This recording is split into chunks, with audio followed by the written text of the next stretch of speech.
क्योंकि online offline में पढ़ाने में तो कोई ज़्यादा अंतर है नहीं। कैमरे के सामने आदमी ज़्यादा बढ़िया पढ़ाता है या नहीं पढ़ाता? वो चीज़ रिकॉर्ड में रहती है तो वो कार्य ज़्यादा बेहतर होता है। तो अब वो कोई सीन नहीं है, नोटिफिकेशन जब भी आएगा अब एक परंपरा बन गई। फर्स्ट ग्रेड वालों को 7-8 महीने दिए थे, सेकंड ग्रेड वालों को 6-7 महीने दिए, आरएस वालों को 5.5 महीने दिए, इस बार हाँ 5-6 महीने दिए। तो और बस केवल ये पीएसआई री एग्जाम वालों को कम मिला टाइम, क्योंकि ये री एग्जाम था और सबको फुल टाइम दिया है, तो टाइम खूब मिलेगा आप लोगों को। जो बुक्स जो होती हैं उनमें कंटेंट उतना होता है, लेकिन जब हम पढ़ाते हैं तो हमेशा उसमें एनरिचमेंट होता रहता है। तो अब कई बार बच्चे कहते हैं कि ये पैनल पीडीएफ भी दे दो। अब पैनल पीडीएफ मतलब 1.5 घंटे पढ़ा रहा हूँ, 4 धारा पढ़ाइए, उन पे बात करिए, फिर भी अगर किसी आदमी से नहीं लिखा जा रहा तो वो ऐसा ना करे।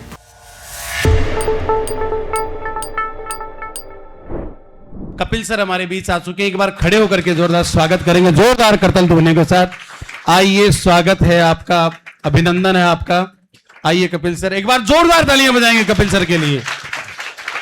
जिन पलों का आपको बेसब्री से इंतजार था वो पल आ चुके हैं, और आप सभी को यही कहूंगा कि आप हमारे गेह आए, एक छोटे से मैसेज पे, आप हमारे गेह आए, आपका स्वागत, मनों में नेह लाए आपका स्वागत, हमने प्यार में पलकें बिछा दी आपकी खातिर, आप पलकों पर विराजें आपका स्वागत, आप पलकों पर विराजें आपका स्वागत। और मैं आपके और कपिल सर के बीच में कोई व्यवधान नहीं बनूंगा और सीधा सीधा माइक उन पलों को सौंपता हूं जिनके लिए आप इंतजार कर रहे थे। एक बार जोरदार तालियों गड़गड़ाहट के साथ कपिल सर। वैसे आपके बगैर काम नहीं चलेगा है ना, क्योंकि ईओ के अंदर हिस्ट्री कल्चर का पोर्शन बहुत ज़्यादा है।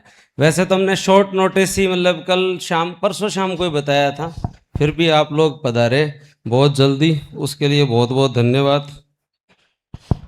लेट में इसलिए नहीं कर पाया क्योंकि कल से मैं बिज़ी हो जाऊंगा, है ना, आपको शुभकामना देने का मौका मिल जाएगा, है ना।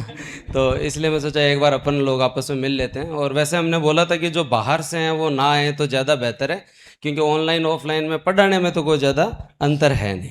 कैमरे के सामने आदमी ज़्यादा बढ़िया पढ़ाता है या नहीं पढ़ाता? वो चीज़ रिकॉर्ड में रहती है तो वो कार्य ज़्यादा बेहतर होता है। पर ऑफलाइन आप लोग यहाँ जयपुर में बैठे थे तो एक बार मिल लेते हैं। तो पहली बात तो ये कि जिस भर्ती के लिए तुम लोग तैयार हो रहे हो उसमें रिस्क बहुत ज़्यादा है ना, है या नहीं है? हाँ, लेकिन उम्मीदें बहुत ज़्यादा है, क्योंकि एक सिंगल फेज के अंदर सीधा अधिकारी बनने का सपना है। तो इसके ऊपर पूरा डिस्कशन करेंगे, और पर कोई दिक्कत तो नहीं है, ठीक ही चल रहा हो ऐसे। तो अब तुम लोग संख्या ज़्यादा है, ये कैपेसिटी इतनी है, आने वाले टाइम में तो एक लाइब्रेरी और एक टेस्ट सेंटर में स्टार्ट कर रहे हैं। यहाँ मेरे से क्या आया नहीं जाता तो घर के पास ही स्टार्ट करवाऊंगा मैं। मेरे को एक बार पंडित जी ने कहा आपके राहु का असर है तो आप घर से दूर नहीं जाते हो तो अनअकैडमी के टाइम से ही मैं जो है वो घर पे स्टूडियो है, घर पे पढ़ाता हूँ। बीच में पीछे कुछ दिनों जो है वो घर पे थोड़ा बहुत काम चल रहा था तो बाहर रहा, तो मेरे से पढ़ा ही नहीं गया। कोचिंग के अंदर 4-4 स्टूडियो पर आदत ही नहीं है, पढ़ा रहे हैं, बीच में चाय पानी मिल गई। अनअकैडमी के टाइम से यही आदत है, 5-6 घंटे क्लास ले रहे हैं, बीच में चाय पानी मिल जाए, कंटिन्यू चलता रहे। तो वहाँ पर एक टेस्ट सेंटर और एक लाइब्रेरी हम लोग जो है वो मानसरोवर मेट्रो स्टेशन है उसके पास। सर आप बैठो। तो वहाँ पर एक लाइब्रेरी और एक टेस्ट सेंटर वहाँ पर स्टार्ट हम लोग कर रहे हैं। चाय पानी की आपकी कोई व्यवस्था नहीं है, आराम से बैठे रहो नहीं, व्यवस्था पानी की तो है, ऐसी बात नहीं है। तो हम आपके ही डाउट्स लेंगे जो जो इस वैकेंसी से रिलेटेड है। पहले मैं ब्रीफली आपको बता देता हूँ ईओ की वैकेंसी के बारे में। तो पहली बात तो नोटिफिकेशन का इंतजार हर विद्यार्थी को है, और ईओ की तैयारी करने का हक भी हर विद्यार्थी को है, चाहे वो किसी भी पृष्ठभूमि से हो भले। हाँ, ये बात जरूर है कि इसमें पद जो है वो 150-200 के आसपास ही होते हैं। तो वो तो आरएस की वैकेंसी के अंदर भी आरएस के कितने पद होते हैं? 70-80। डिप्टी के कितने पद होते हैं? 70-80। तहसीलदार 100-125। तो वो मतलब अधिकारी लेवल का पद उससे ही तो अलग है ये। तो उस हिसाब से देखा जाए तो ये वैकेंसी कम नहीं है। ये आपको सोचना होगा कि भाई बीडीओ के पद कितने आते हैं? भाई पंचायती राज में बीडीओ और नगर निकाय में ईओ। तो आप आरएस की कोई भी जो है वो वैकेंसी उठा के देख लो, उसमें ईओ के आपके जो है वो पद आपको स्पेशली मिलेंगे। तो मतलब बीडीओ के पद 60-70-80 मिलते हैं। तो अब ये पद देख के आपको पहले डिमोटिवेट नहीं होना है कि पद कम है, तैयारी करूं या नहीं करूं। अब बात रही कंपटीशन की, तो कंपटीशन आरएस प्री में जितना है उतना तो कहीं नहीं है। मानते हो ये चीज? बराबर कंपटीशन है हर जगह। और हर एग्जाम में अपना एक रिस्क फैक्टर है। जैसे आज सुबह मेरी बात हुई एक अभ्यर्थी से जो पीएसआई का फिजिकल दे के आए हैं, ठीक है। 2021 में इंटरव्यू कॉल था, वहां तक पहुंचा हुआ। इस बार पीएसआई का पेपर दिया, 260 नंबर, गजब नंबर है। 107 किलो वजन से 87 पे आ गया, 20 किलो वजन कम कर लिया। बहुत अच्छी तैयारी थी, एक फाउल हुआ बाहर। मतलब क्रूर है ना ये, लगता तो कि कितना निर्दयी है मामला। मतलब पूरी तैयारी और एक फाउल हुआ और जो है वो बाहर, वो नंबर कहीं काम नहीं है। तो हर एग्जाम का अपना एक ऐसा पैटर्न है, चाहे वो इसका हो, मैंने पीएसआई का बताया। आरएस के अंदर अगर मैं आपसे बात करूं तो यही है। प्री तक आरएस के अंदर स्पेशली क्या होता है कि प्री में बहुत सारे लोग जिनकी मेंस की बहुत अच्छी तैयारी है ना, उन्हें अदर एग्जाम वाले आके बाहर करवा देते हैं, क्योंकि उनका प्री अच्छा नहीं होता। सीईटी का ब्रिलियंट स्टूडेंट आरएस के कॉमन स्टूडेंट को बीट कर सकता है, आरएस प्री में कर सकता है, नहीं कर सकता? तो फिर बाद में उसको आगे चाहे मेंस देना हो या नहीं देना हो, लेकिन जिसको देना है उसको बाहर करवा दिया। 2024 के अंदर हमने बहुत सारे ऐसे टॉपर्स देखे जो 100 से 200 के बीच में रेंज में जिनकी रैंक थी, जिनको इंप्रूव करने के लिए चॉइस देना था, उनका प्री क्लियर नहीं हुआ, उन्होंने ध्यान नहीं दिया तो प्री में रह गए तो रह गए। वैसे ही ईओआरओ के अंदर सबसे बड़ी समस्या ये है कि यहाँ एरर ऑफ मार्जिन बहुत कम है। मतलब ये आप ये मान के चलें कि यहाँ पर आप अगर देखो, कॉम्पिटिटिव एग्जाम में जीतता वही है जो नेगेटिव मार्किंग से बचता है। वही आदमी आगे बढ़ता है जिसको डिटेल में नॉलेज हो हर चीज की। सुपरफिशियल पढ़ा हुआ कॉम्पिटिटिव एग्जाम का काम का ही नहीं है। स्किप किया हुआ तो और भी ठीक है, एटलीस्ट हाथ तो नहीं डालेंगे उसमें। अगर पढ़ा हुआ है, बस ठीक ठाक सा पढ़ा हुआ है, तो फिर रुका नहीं जाएगा। और रुका नहीं जाएगा तो ईओ के अंदर आप देख लो, पिछली बार भी मतलब नगर पालिका अधिनियम तो कोई विद्यार्थी सिलेक्ट हुआ हो चाहे नहीं हुआ हो, हमारे से पढ़े हुए हर स्टूडेंट के 38-39 नंबर थे, कोई एक क्वेश्चन ही गलत हुआ था बच्चों का। मैन वापस जाके जो है वो कंपटीशन किस में आया? जीके के अंदर। और जीके वो जो तुम शुरू से पढ़ रहे हो, है ना, और उसमें जनरली लगता है कि क्या इंप्रूव करें, इतने टाइम से पढ़ रहे हैं, वो नोट्स देखते ही जो है वो क्या लगता है कि आ रहा है, और रिवीजन ना करो तो आदमी थोड़े दिन में भूल जाता है। तो ईओ के अंदर तो सबसे ज्यादा इंपॉर्टेंट है, सब्जेक्ट कम है लेकिन परफेक्शन बहुत गजब लेवल का चाहिए।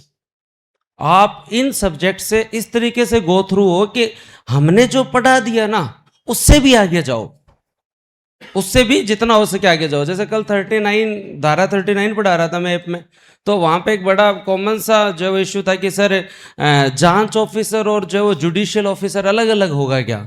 तो वहां जब आप प्रथम दृष्टया देखते हो तो बच्चे को नहीं लगता कि अलग अलग होगा क्या, लेकिन अपन उसको एक्सप्लेन करते हैं बॉक्स बना के, तब अपने को पता चलता है कि हाँ दोनों अलग अलग। जांच अधिकारी जो रिपोर्ट बना के देगा, न्यायिक अधिकारी जो कि मजिस्ट्रेट होगा जो कि जांच करेगा, और बाद में अपना जो डिसीजन देगा। और डिसीजन जो है राज्य सरकार फिर राजपत्र के अंदर जो है आपके यहाँ पर डाल के और उसे जो हटा सकती है। अब ये ईओआरओ का पार्ट भी अब तक चैलेंजिंग नहीं आया है, इस चीज को आप मान के चलो, ठीक है भाई। मैं कभी कभी शिक्षक वृत्ति वाले विद्यार्थियों को भी कहता हूं कि आरपीएससी या माननीय आयोग जितना भयंकर जीके में चल रहा है, उतना भयंकर अगर किसी दिन मनोविज्ञान में चल गया तो समस्या हो जाएगी। वैसे ही जीके के अंदर तो पूरा भयंकर माननीय आयोग गजब चल रहा है। मतलब आप ये 60% से ज्यादा स्कोर कर रहे हो तो बेहतरीन है। पार्ट बी के पिछले 2 पेपर बड़े इजी थे, लेकिन तुम अगर उसी तरीके से नगर पालिका अधिनियम पढ़ोगे ना तो मैं कह रहा हूँ मेरी अनअकैडमी की टाइम की यूट्यूब पे क्लास पढ़ी है, केवल तुम्हें धारा याद करनी है तो वहां जाके फ्री में भी कर सकते हो, शायद लाखों व्यूज हैं, खूब पढ़ी है वो। मेन बात है इस बार हम मेंटली प्रिपेयर हूं कि इस बार खतरनाक आ सकता है, डेफ तक भी धारा के भी सब धारा में जा सकता है। पिछली बार 2 क्वेश्चन में गए थे, ज्यादा में 244 में 1-2 धारा में गए थे, लेकिन जा सकते हैं भी। पिछली बार तो मैंने लगभग 40 घंटे या 45 घंटे में जो नगर पालिका अधिनियम पूरा पढ़ाया था, इतना ही है रिकॉर्डेड बैच में, आप जाके क्लास देखोगे तो। और इस बार में हाँ, और वो भी उसमें पूरा सेटिस्फाई ऐसा नहीं है, क्योंकि पहली बार पढ़ाने वाले हम 2-3 लोग ही थे, मैं और महेश भास्कर सर 1-2 लोग ही हम पढ़ाया करते थे जब ये वैकेंसी आई थी। और उस समय हम जब पढ़ाया करते तो आज तो चलो ठीक है नगर पालिका अधिनियम सभी लोग पढ़ा रहे हैं, तो उस समय जब पढ़ाया था तो वो भी एकदम बच्चा सेटिस्फाई था, क्वेश्चन सही हो रहे थे और बढ़िया था। लेकिन इस बार तो मैं अब तक अध्याय 2 के अंदर हूं, तभी हो गए हैं लगभग 20-22 घंटे। तो 100-125 घंटे तो पढ़ाना पड़ेगा उसे। एक टाइम के बाद में टाइटल हर स्टूडेंट रट लेगा, मैं कह रहा हूं, है ना। और टाइटल से केवल और केवल 10% क्वेश्चन सही होंगे, 10 से 15%। हमें उसकी डेप्थ में तो जाना पड़ेगा। अगर शुरुआत में डिटेल से पढ़ लिया तो डेप्थ में जाने में जोर नहीं आएगा। समस्या पता है क्या है बच्चों के साथ? हम कोई भी, अगर मैं भी एज ए स्टूडेंट अगर पढ़ रहा हूं किसी भी सब्जेक्ट को, अगर स्टार्टिंग में ही सुपरफिशियल पढ़ लिया गया तो फिर डिटेल में जाने का मन ही नहीं करेगा, हम भागेंगे उस सब्जेक्ट से। पहली समस्या तो ये। दूसरी समस्या ये कि अगर पहले डिटेल में पढ़ लिया और रिवीजन का मेथड गलत है तो फिर वो भारी समस्या है। जैसे मान लो आप पढ़ रहे हो राज्यपाल के बारे में, आप पढ़ रहे हो, अपन ने कल परसों टॉपिक पढ़ा, राष्ट्रपति शासन को भी अपन ने 2.5-3 घंटे आराम से दिए हैं।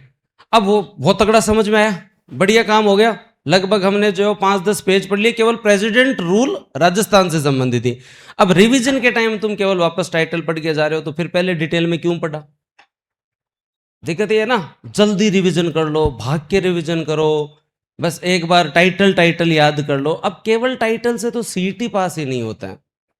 और ये गलती करते हैं स्टूडेंट स्पेशली, कि पहले डिटेल में पढ़ लिया। हिस्ट्री के साथ सबसे बड़ी दिक्कत क्या है? हिस्ट्री कल्चर के साथ यही सबसे बड़ी दिक्कत है कि मेवाड़ के इतिहास को पढ़ा तो 18 दिन जाता है, लेकिन रिवीजन करने वाले टाइम बच्चा 1 घंटा भी उसे नहीं देना चाहता। तो भाई पहले क्यों पढ़ा उसको? सही बात है गुरुजी। हिस्ट्री के साथ सबसे बड़ी समस्या ये है, हिस्ट्री कल्चर हर स्टूडेंट का फेवरेट सब्जेक्ट है स्टार्टिंग में। कोई भी एग्जाम की तैयारी करेगा बच्चा, सबसे तगड़ी क्या लगे? राजस्थान हिस्ट्री और कल्चर। और उसके लिए सबसे घातक सब्जेक्ट और लो स्कोरिंग सब्जेक्ट भी कौन सा है? हिस्ट्री। कारण यही है, क्योंकि शुरू के अंदर तो बहुत डिटेल से पढ़ा, फिर बाद में पता चला कि जितने में मेवाड़ की हिस्ट्री पढ़ूं उतने में तो पॉलिटी पूरी रिवाइज हो सकती है। तो लास्ट में जाके तुम लोगों ने शिफ्टिंग कर दी स्टेट पॉलिटी पे या ज्योग्राफी पे, अब उसका रिवीजन ही नहीं कर रहे हो। तो या तो पढ़े नहीं, और अगर अब हम आ ही गए ऐसे एग्जाम के लिए तो फिर इतना गजब पढ़े कि हमें उसमें कोई बीट नहीं कर सके एटलीस्ट। मतलब ये जज्बा तो हम में होना चाहिए कि देखो, अधिकारी वही आदमी बनता है जिसके आग होती है मन में, कोई ना कोई कारण होता है ना। मैं ये स्पेशली कह रहा हूं कि कोई ना कोई कारण है जो तुम्हें इस तैयारी के लिए मोटिवेट कर रहा है। वो किसी का व्यक्तिगत कारण हो सकता है, पारिवारिक कारण हो सकता है, कोई ना कोई कारण जरूर है ना। ये तो मानते हो? उस कारण को जिंदा रखो, किसी मोटिवेशन की जरूरत नहीं है। अगर वो कारण तुम्हारे दिमाग में नहीं है तो फिर कोई मतलब नहीं, है ना। मोटिवेशन मेरे कहने पे, किसी दूसरे इन्फ्लुएंसर के कहने पे आप 3 दिन पढ़ लोगे, 4 दिन पढ़ लोगे, 10 दिन पढ़ लोगे, आपको यही 5-6 सब्जेक्ट 1 साल पढ़ने होंगे। तो कम से कम वो कारण जिंदा रखो। एक गाना है फार्मर नाम से, मैं रिकमेंड करूंगा, जाके देखना तुम लोग। तो उसमें पूरी स्टोरी बता रखी है, वो मतलब पढ़ाई से संबंधित ही गाना है, हरियाणवी गाना है। तो उसमें आप सुनना आज जाके, तो तुम्हें पता चलेगा कि तैयारी करनी चाहिए या नहीं चाहिए। मतलब माता पिता, मैं आपको कोई इमोशनल नहीं कर रहा हूँ, पर हम सब लोग लगभग जो है सामान्य घरों के टाबर हैं। भाई हम अगर नवाब भी होते, अपने पास ही पूछते नहीं, कोई 200-300 बीघा जमीन होती, धंधा बढ़िया चल रहा होता, तो ना तो मेरे को पढ़ाना पड़ता है ना तुम्हें पढ़ना पड़ता, जाके गल्ले पर ही बैठना था। मतलब हमें अचीव करना है। ऐसा नहीं है कि मतलब जो है वो हमने कुछ कर नहीं का, घर वालों ने अपनी क्षमता के अनुसार हमें हर चीज उपलब्ध करवाई, है ना। स्कूलिंग के टाइम से हमें जितना हो सकता था उन्होंने उपलब्ध करवाया। आज भी हम समय मांग सकते हैं। सामान्य घरों के बच्चे केवल घर वालों से समय मांग सकते हैं, थोड़ा पैसा मांग सकते हैं, उससे ज्यादा कुछ नहीं मांग सकते। लेकिन ये आपके जहन में होना चाहिए, जिस टाबर को अपने माँ बाप का संघर्ष याद नहीं है ना, वो टाबर मैं लिख के दे रहा हूँ सफल नहीं हो सकता, ये एकदम श्योर है। क्योंकि बीच में मैं भी असफल था, तो क्यों मैं उस समय भूल गया था। वास्तविकता भी मेरे मम्मी जो है वो प्राइमरी टीचर से उन्होंने स्टार्ट किया। पहले राजीव गांधी पाठशाला हुआ करते थे 1998 में, तो 800-1200 रुपये जो है वो दिया करते थे। बस केवल क्यों स्टार्ट किया? भाई मेरी फैमिली के अंदर मेरा पूरा परिवार जो है वो दादाजी उनके व्यापारी रहे हुए हैं, सब कुछ ठीक था, है ना। चाची जी हो चाहे ताई जी हो, सब आराम से घर का काम करे, रेस्ट करे। मेरी मम्मी ने क्यों पढ़ा? पहले जो वो प्राइमरी टीचर लगे, फिर सरकार ने बीएड करवाई, ठीक है ना। सरकार उस समय बीएसटीसी करवाती थी सरकार। फिर बाद में उन्होंने जो आरपीएससी फाइट किया केवल हमारे लिए। और मैं इंजीनियरिंग बाजार बढ़िया घूमता हूँ ठीक है, बढ़िया घूम रहा हूँ, आनंद ले रहा हूँ। एक समय बाद देखो, समय खराब हो गया तो हो गया, कोई बात नहीं, जो बीत गया वो बीत गया।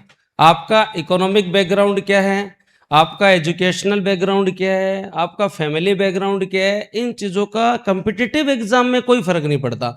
मैं तो एजुकेशनल बैकग्राउंड को भी नहीं मानता कि मेरिटोरियस आदमी आरएस बनेगा, कोई गारंटी नहीं है। आईआईटीएन भी बेरोजगार हैं इस फील्ड में, है ना। तो यहां पर आपका एजुकेशनल बैकग्राउंड क्या, इसका कोई फर्क नहीं पड़ता। जिस दिन से डिसाइड कर लिया उस दिन के बाद कितनी कंटिन्यूटी है, उस दिन के बाद कितना कमिटमेंट है, उससे डिसाइड होता है कि आपका सिलेक्शन होगा या नहीं होगा। और अगर एक बार किसी आदमी ने रिदम प्राप्त कर लिया ना, तो सिलेक्शन केवल समय का सवाल है। वैकेंसी हो सकती है 1 लगे, 2 लगे, 3 लगे, लेकिन यहां से वापस जो है वो बिना सिलेक्शन नहीं जाओगे, ये मेरा वादा है तुमसे। मैं स्टार्टिंग में आके आरएस का तैयारी करी, ठीक है, एक बार इंटरव्यू तक पहुंचे, 534 रैंक भी आई, ठीक है। एक बार लगा कि यार किस्मत खराब है, अब पीछे मुड़ के देखते हैं तो बढ़िया किस्मत थी, पहली बार में पास नहीं हुए। पहली बार में अगर पास हो जाते तो आज किसी न किसी नौकरी में बैठे रहते, तुमसे थोड़ी मिल पाते। जीवन में भगवान कुछ न कुछ तो सुनिश्चित करता है, किस्मत तो होती है ना। तो मानने वालों के लिए अच्छी होती है, और जो नहीं मानते उनके लिए खराब होती है, और किस्मत तो होती है। किस्मत क्या है, बस आपके लिए एक मोटिवेशन है कि भाई आप मानो, पॉजिटिविटी है आप लोगों में। तो अगर वहां उस समय मेरे को लगता था कि यार जो है वो मेरा हो जाता तो बढ़िया रहता, हो जाता तो ज़्यादा से ज़्यादा क्या होता, हाथों हाथ जो शादी हो जाती ठीक है। उसके बाद में जो गांव में घूमते अपनी नौकरी करते, उस समय शायद अलाइड में या तो कोऑपरेटिव मिलता या कुछ भी मिलता, लेकिन जो आज ये जो मिला है तुम लोगों का इतना सम्मान विश्वास, ये तो नहीं मिलता।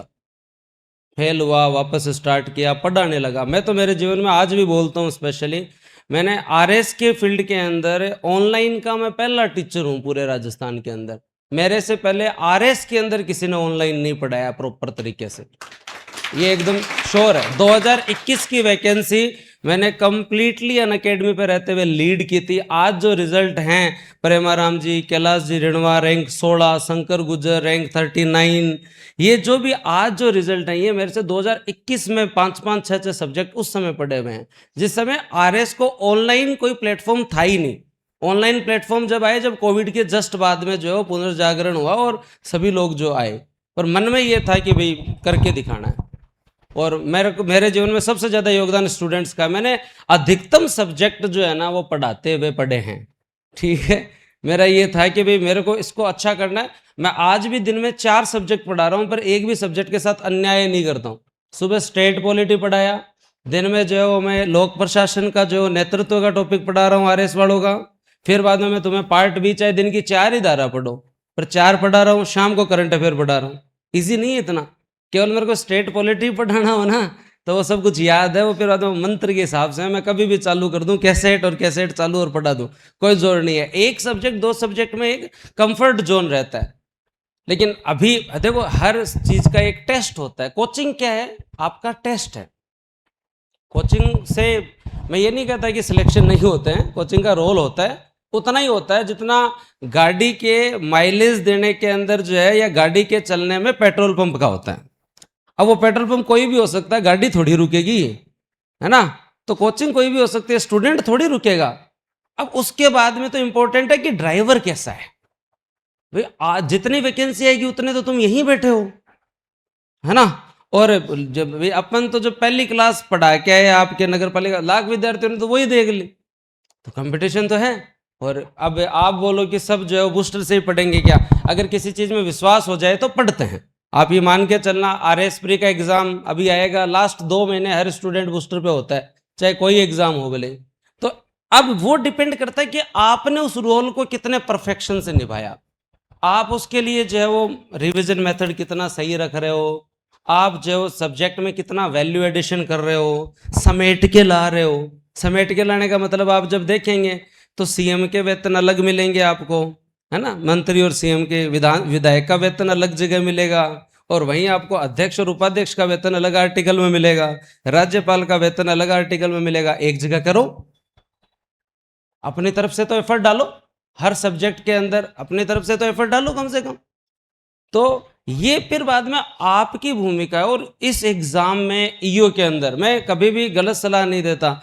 2024 का मेंस था और साथ में ईओ का एग्जाम था, री एग्जाम। मैंने स्पेशली कहा था कि जो आदमी मेंस की तरफ फोकस कर रहा है, ईओ की तरफ खराब मत होना।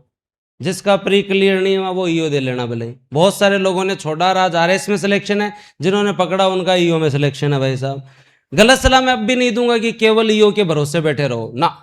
केवल ईओ के भरोसे केवल वही बैठ सकता है जो पहले से किसी नौकरी में हो, जिसने अपने जीवन में कुछ ना कुछ अचीव कर लिया हो, जिसके बटर एंड बाइट की कोई समस्या नहीं है आजीविका की, जो अपने परिवार का और अपना पालन पोषण कर चुका है या कर रहा है आराम से, वो केवल ईओ के लिए बैठ सकता है।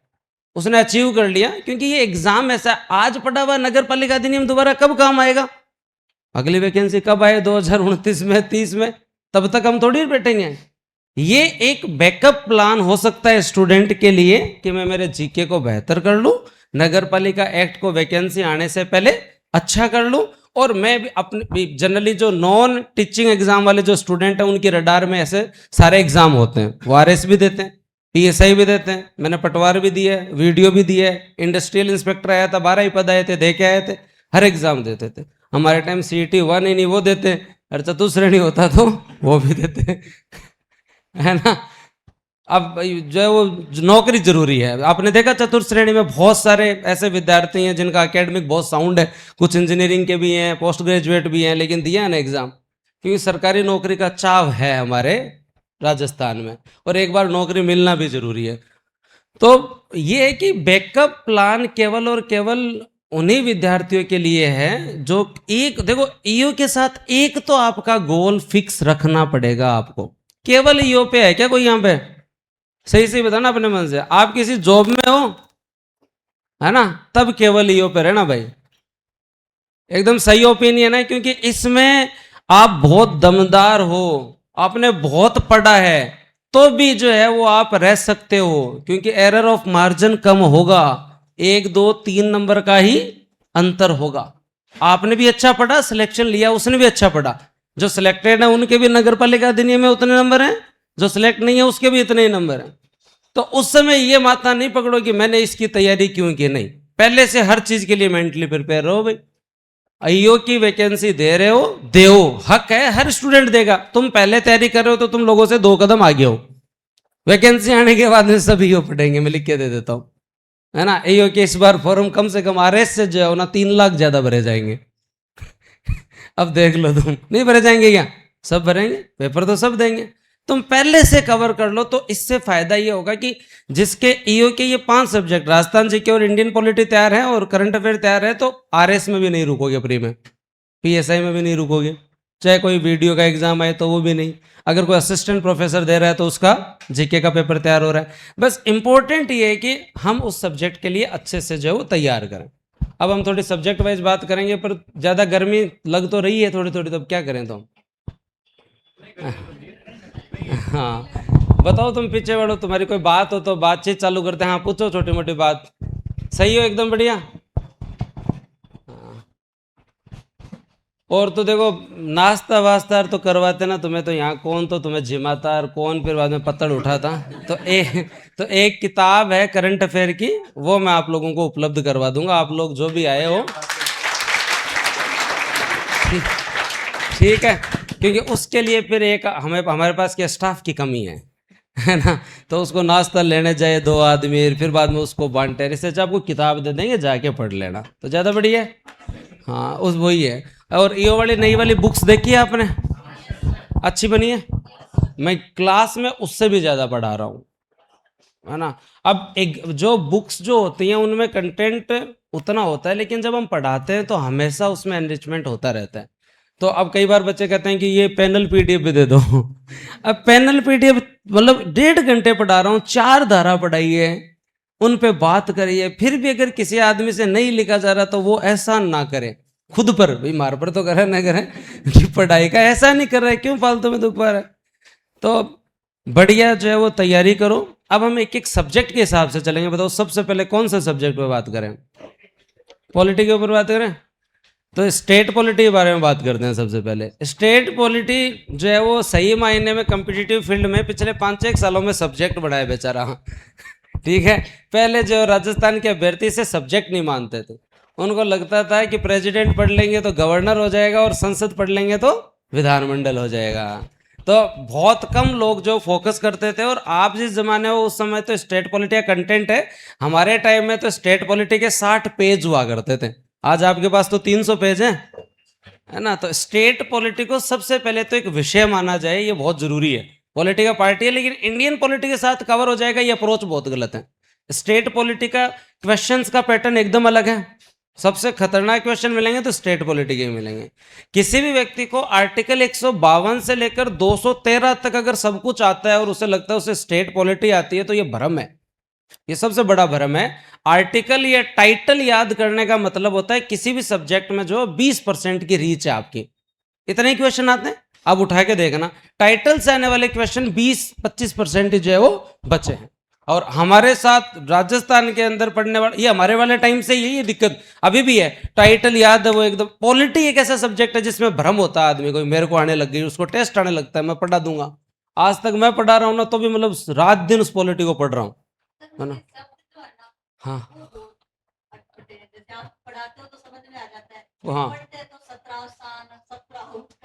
तो मैं मारवाड़ी में भी बताता हूँ ना भाई, अंग्रेजी की टर्म भी बता रहा हूँ, हिंदी भी बता रहा हूँ, है ना। उसके बाद में प्रैक्टिकल भी देखा करो। जैसे विधानसभा में सत्र स्टार्ट हुआ तो उस दिन आपको न्यूज़पेपर में मिलेगा कि आज सत्र जो है वो प्रारंभ हुआ है। तो पॉलिटी के साथ एक चीज मैं बताता हूँ आपको, सबसे बड़ी तो समस्या है कि सबको लगता है कि पॉलिटी उसकी अच्छी है। पॉलिटी को 3 भागों में हमेशा बांटना। स्टेट पॉलिटी में जो आर्टिकल वाला पोर्शन है वो केवल 25% की रीच रखता है। उस 25% में से भी 15% ही अंक आते हैं टाइटल से। टाइटल के साथ डेप्थ आती है ना। तो एक बार डिटेल से पढ़ने की उसे तो कोशिश करें ही। जैसे हम लोग पढ़ रहे थे कार्यवाहक राज्यपाल और अतिरिक्त प्रभार के बारे में, तो उसको हमने काफ़ी डेप्थ में पढ़ा। तो मैंने भी कोशिश की पूरा पढ़ाने की, तो मुझे एग्जैक्टली जो मैं बता पाया कि भाई 160 के अंदर केवल और केवल कार्यवाहक की बात है। अतिरिक्त प्रभार तो 153 से भी बन सकता है ना। पता चला, बहुत सारे लोगों को पहली बार पता चला होगा। तो अब इस क्वेश्चन के इस लेवल पे माननीय आयोग जा रहा है। उसके बाद में अगला पोर्शन है व्यक्तित्व का। राज्यपाल हो, सीएम हो, विपक्ष के नेता हो, विधानसभा अध्यक्ष, उपाध्यक्ष, प्रोटेम स्पीकर, महाधिवक्ता, ये जो 8-9 लोग पर्सनैलिटी है, इसको पढ़ने में अगर किसी को जोर आ रहा है ना, तो वो ये मान लो कि तुम्हारे पास 120% है ही नहीं। तुम्हारे पास पर्सन ही कितने हैं, 4% कम कर लो, 116-17 देने जा रहे हो तुम। क्योंकि इनके अंदर सबसे ज्यादा झुंझलाहट है। मैं देखता हूँ टाबर को कैसे राज्यपाल अत्ता नाम याद क्या हुआ है, तो फिर बाद में गुरुजी वाले सब्जेक्ट की तरफ देखा करो।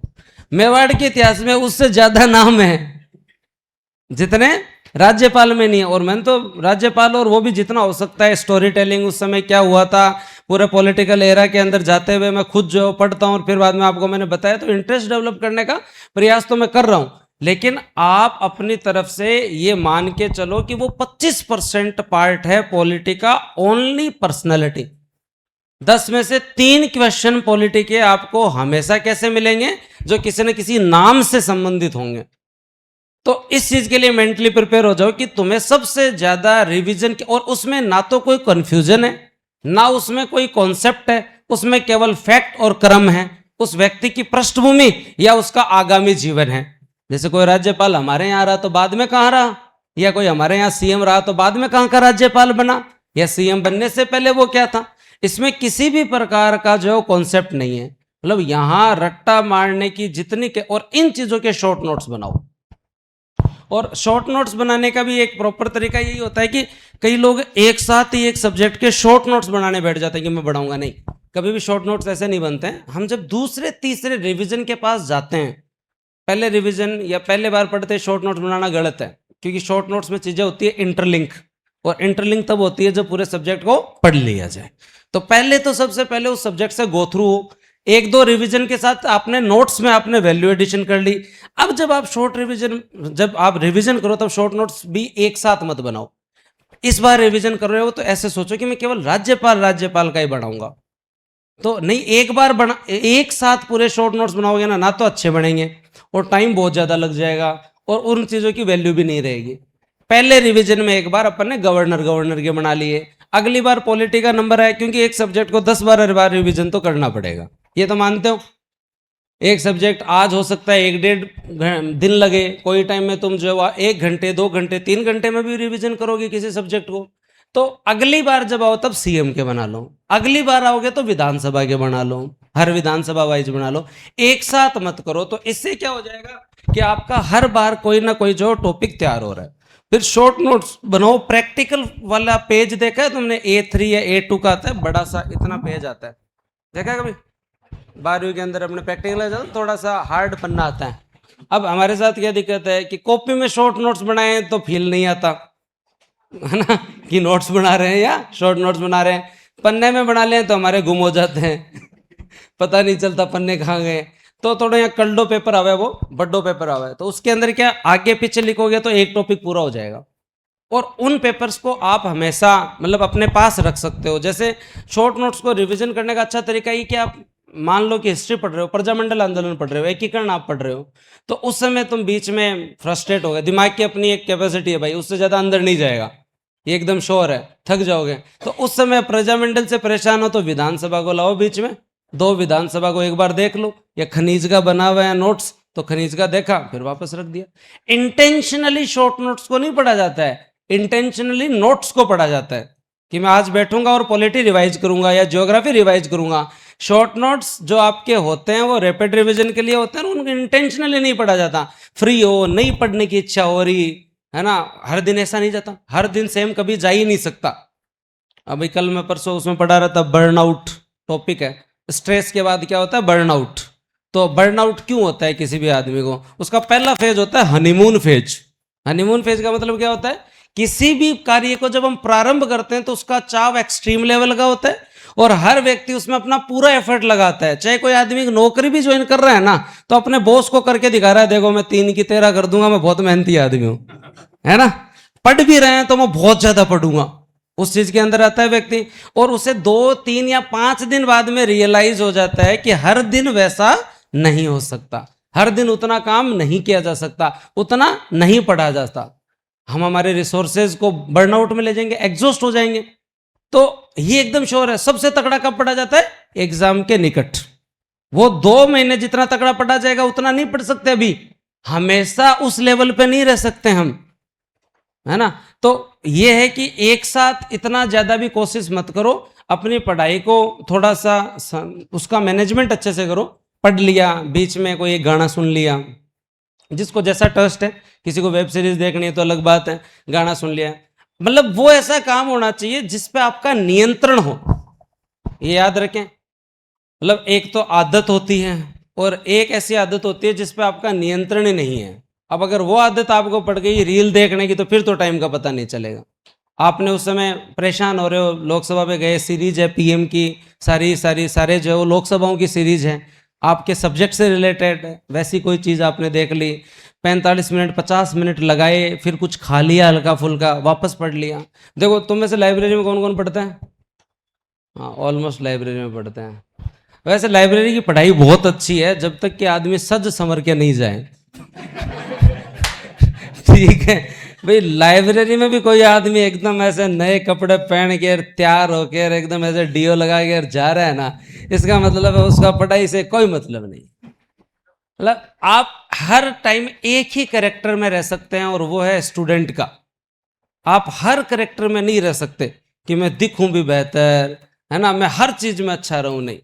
आप या तो देखो जो आपको शौक पूरे करने हैं वो कर लो। जैसे मैं क्या इंजीनियरिंग से जयपुर में आया तो मेरे को जयपुर बहुत अच्छा लगा, बीकानेर के आदमी को जयपुर वाह भैया गजब, बहुत बढ़िया शहर है। WTP भी नया नया बना था उस जमाने में, दिल्ली भाई साहब। आया था मैं, पैरामाउंट कोचिंग चला करती थी उस समय SSC की, तो आया था मैं SSC की तैयारी करने के लिए।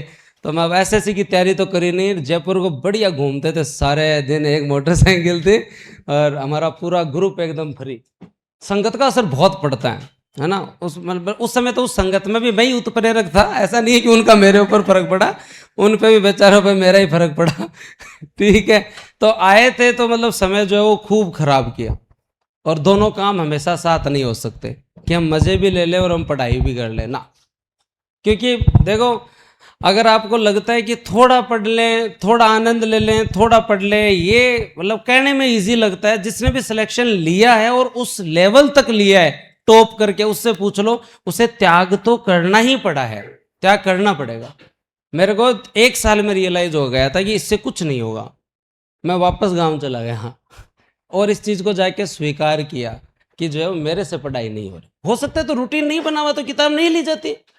बहुत सारे लोगों की गाड़ी अगर पटरी से उतरी हुई है तो क्रेन तो चाहिए, ऐसे सीधी अपन थोड़ी चढ़ा लेंगे वापस पटरी पे। और इंजीनियरिंग वालों की तो 4 साल पहले उतरी हुई है हमारी तो पटरी पे तो हमारे तो 12वीं से जस्ट बाद में अगले महीने उतर गई इंजीनियरिंग में जाते ही, तो 4 साल तो वो खराब हो गए। फिर बाद में यहाँ के जयपुर में और घूम ले तो नहीं पढ़ा जा रहा। ये स्वीकार करो। फिर मैं पहली बार जब जयपुर आया था तो ये टारगेट लेके आया था, अब तो बस एसएससी में लगेंगे, नौकरी लगेंगे, कुछ नहीं। जोश में आदमी आता है ना, बिना जो है वो अपनी आदत को सुधारे बगैर, तो फिर बाद में जो वापस ही जाना पड़ता है। मैं अगली बार जब घर गया ना तो मैंने ये चीज़ स्वीकार करी।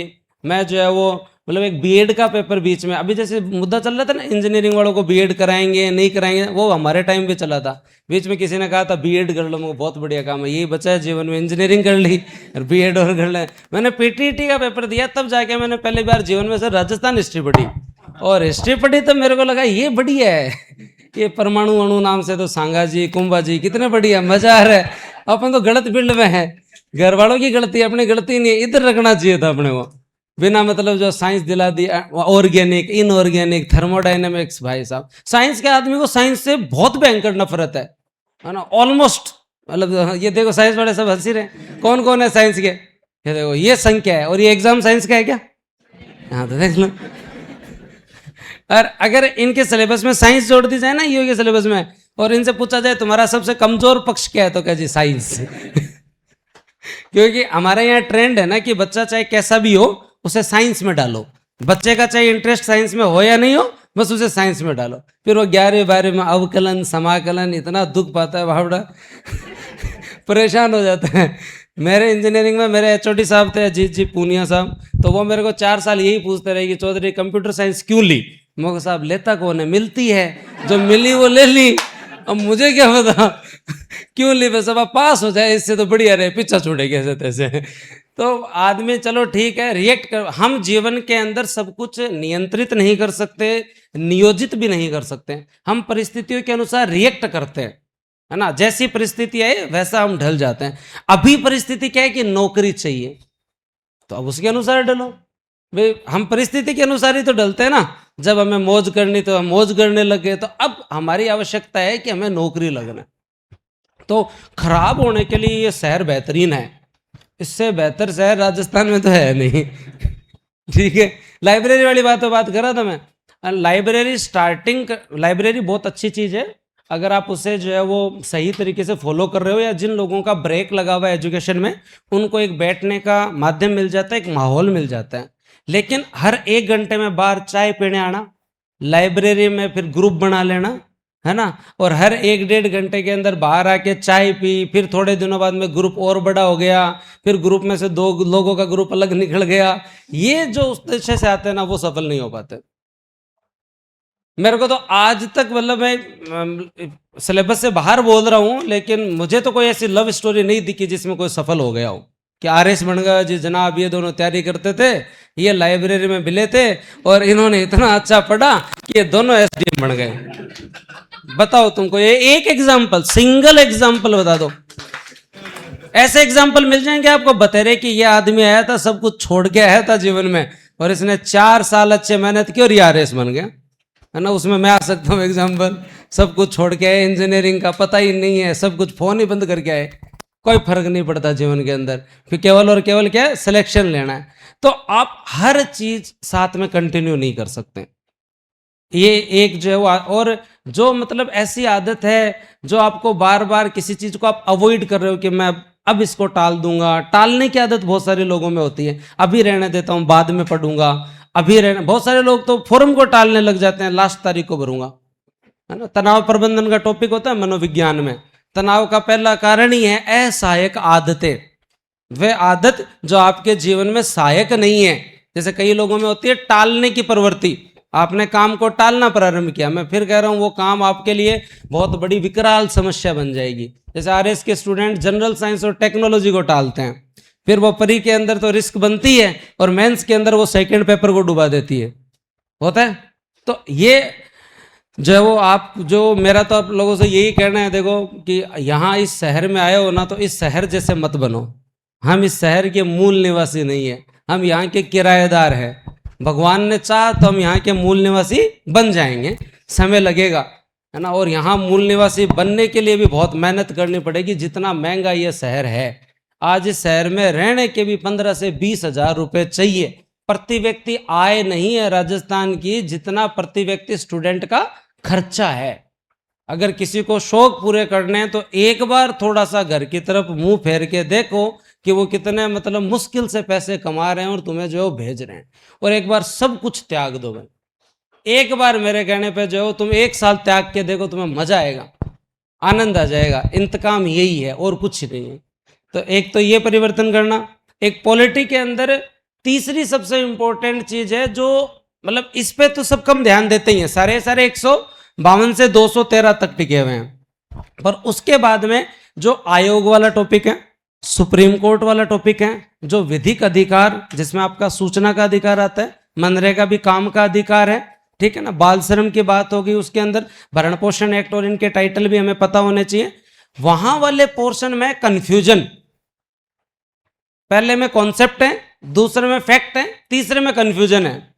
आयोगों में कंफ्यूजन किससे संबंधित? हटाने से संबंधित, नियुक्ति से संबंधित, यही तो कंफ्यूजन है। पात्रता से संबंधित, नियुक्ति से संबंधित हो गए, हटाने के हो गए, पात्रता के हो गए, यही है।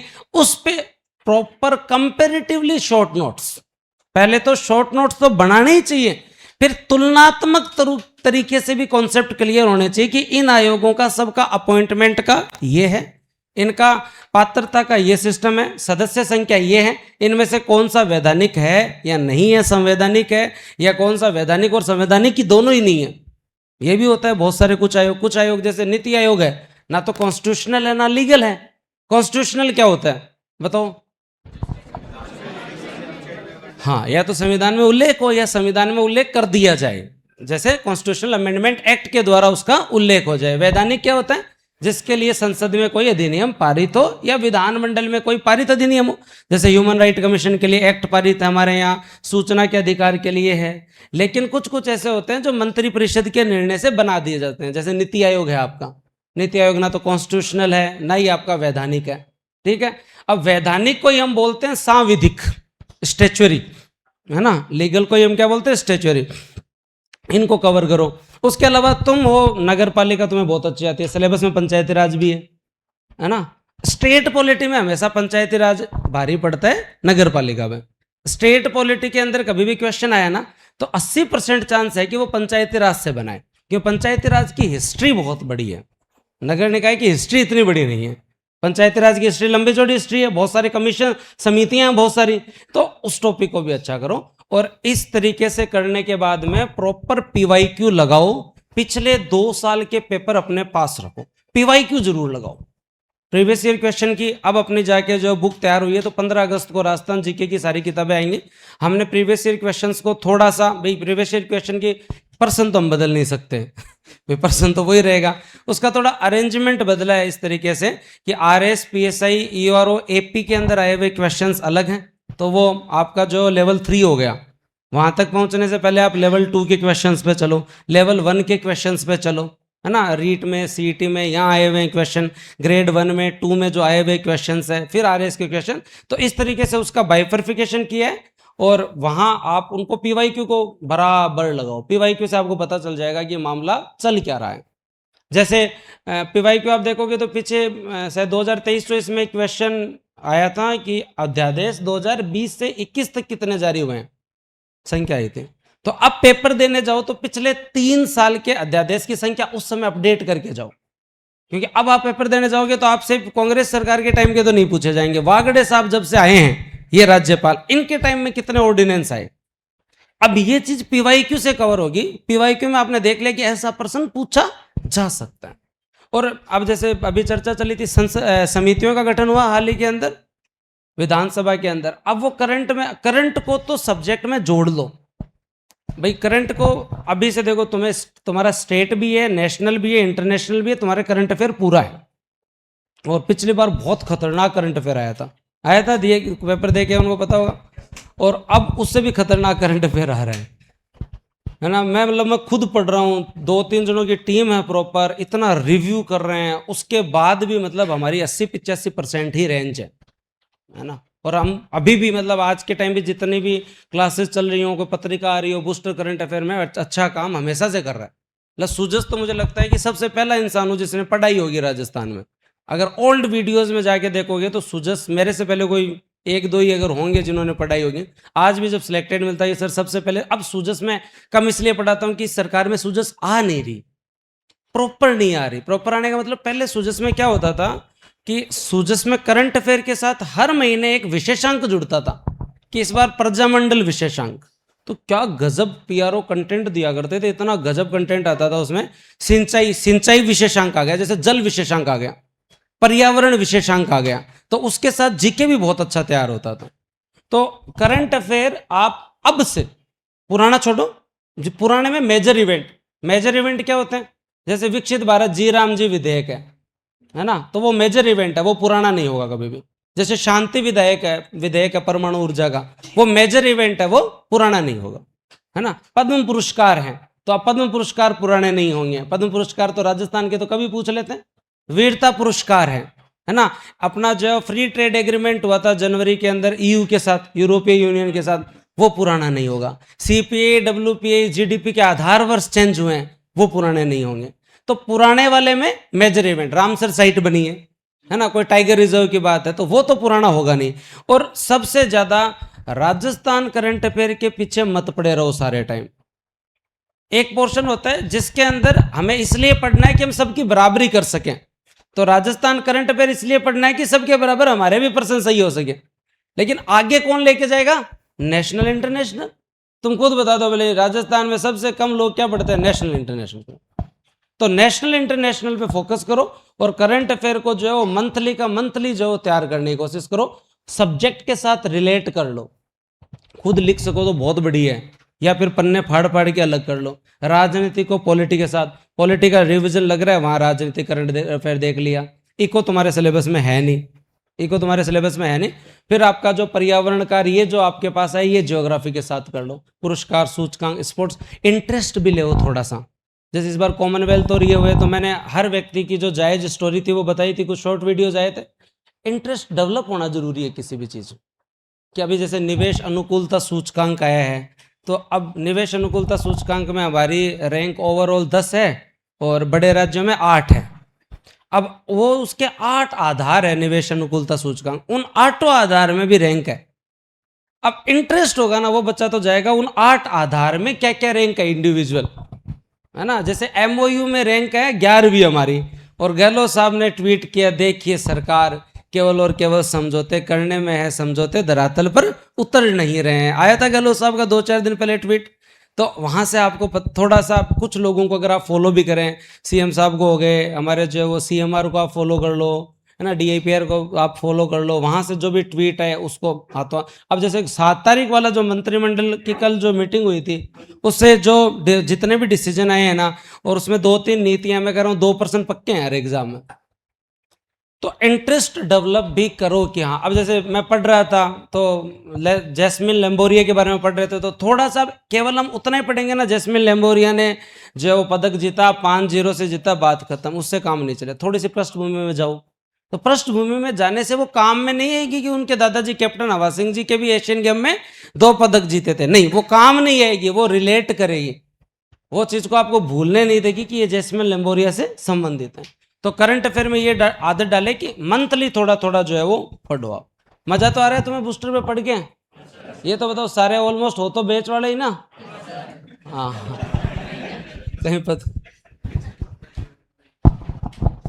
ओके, बहुत सारे लोग तो पुराने यूआरओ बैच से भी हैं। वैसे इस बार हमने सबकी क्लासेस वापस दे दी है, पुराने बैच में भी हमने हाँ सबकी जो है वो वैलिडिटी भी बढ़ा दी, और क्लासेस भी नहीं, कुछ बैचेस ने 2-2 टीचर्स से भी सब्जेक्ट पढ़ लिए हैं। तो अब पढ़ी सर, सबसे पहले तो सर आए, तब सर से ही हमने निवेदन किया था कि भाई पुराने बैच भी है, इनको भी पढ़ा दोगे क्या? तो सर ने सभी बैच में अपनी क्लास चालू कर दी, तो ये बहुत बढ़िया चीज़ है।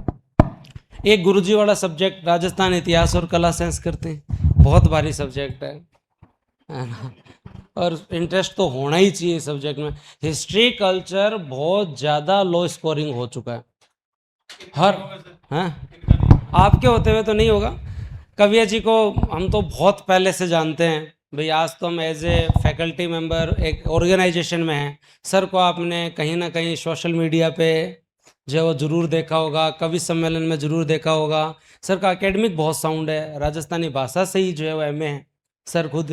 तो इन्होंने हिस्ट्री कल्चर पे बहुत अच्छा काम किया है। उसके साथ साथ दूरदर्शन के अंदर भी जो इनकी पूरी भूमिका है। DD1 में आप देखो इनका एक कार्यक्रम आता है अलबेला, अलबेला राजस्थान 4-5 कार्यक्रम आते हैं सर के। तो हिस्ट्री कल्चर में सर ने अपनी जिम्मेदारी ले रखी है और बहुत बढ़िया तरीके से आपको कवर करवा रहे हैं।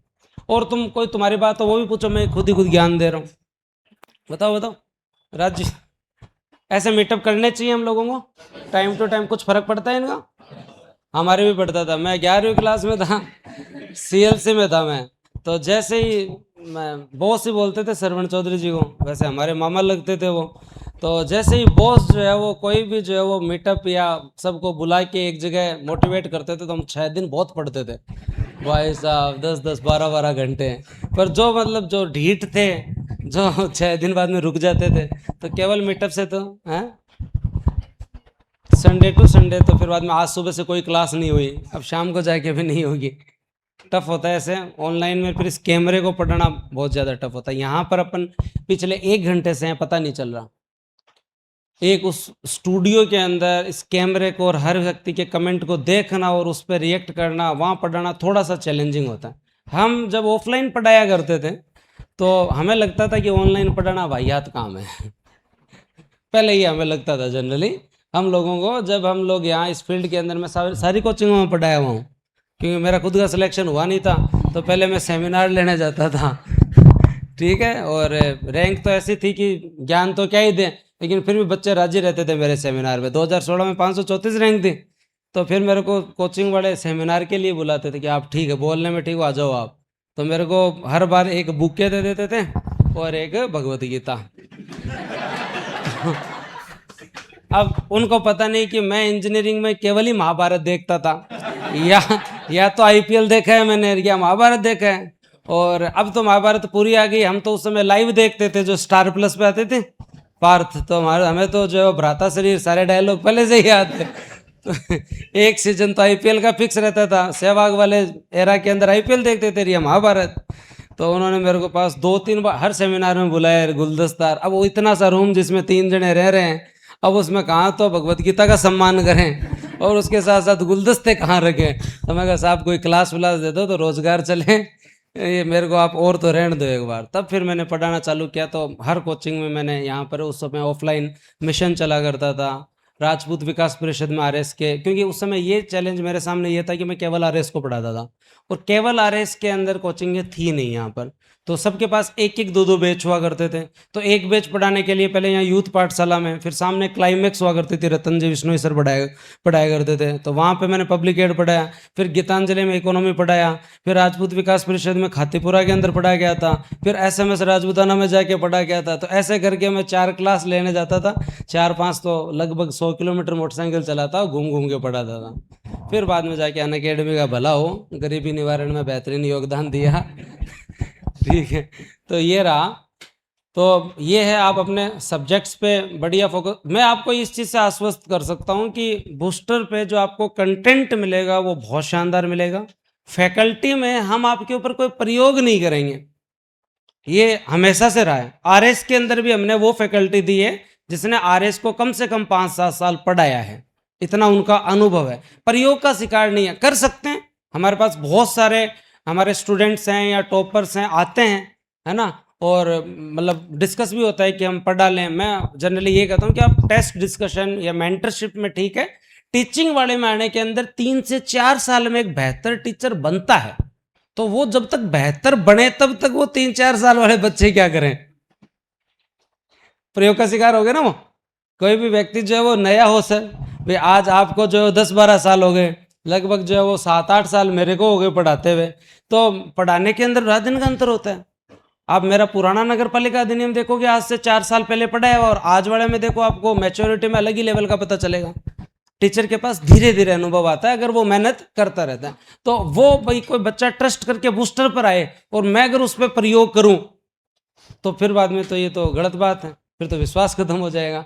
तो प्रयोग नहीं है आपके ऊपर, बहुत मतलब फैकल्टी आपको, राजेंद्र सर ज्योग्राफी पढ़ा रहे हैं, क्या गजब मैपिंग है राजेंद्र राठौड़ सर की। आप ज्योग्राफी एक बार पढ़ के देखना, कुछ बैचेज में चल रही है, कुछ में स्टार्ट नहीं हुई है अभी, है ना। कुछ पर्सनल इश्यूज की वजह से सर की क्लास नहीं हो पाई थी, परिवार में देहांत हो गया था, तो वो एक ही बैच में चल रही है। एक हमारे लिए यहाँ ये भी है, आप अगर बैच में हो, एक बार कोर्स पूरा हो गया, अगर दोबारा साइकिल चालू हो रही है तो हम लाइव वापस भी करवा देते हैं कि भाई एक बार पढ़ लिया, किसी बच्चे को लगे अब सबको मैं वापस पढ़ा रहा हूँ ना नगर पालिका अधिनियम, एक बार अब पढ़ाऊंगा, तुम्हारा नोटिफिकेशन कब तक आएगा बताओ तुम?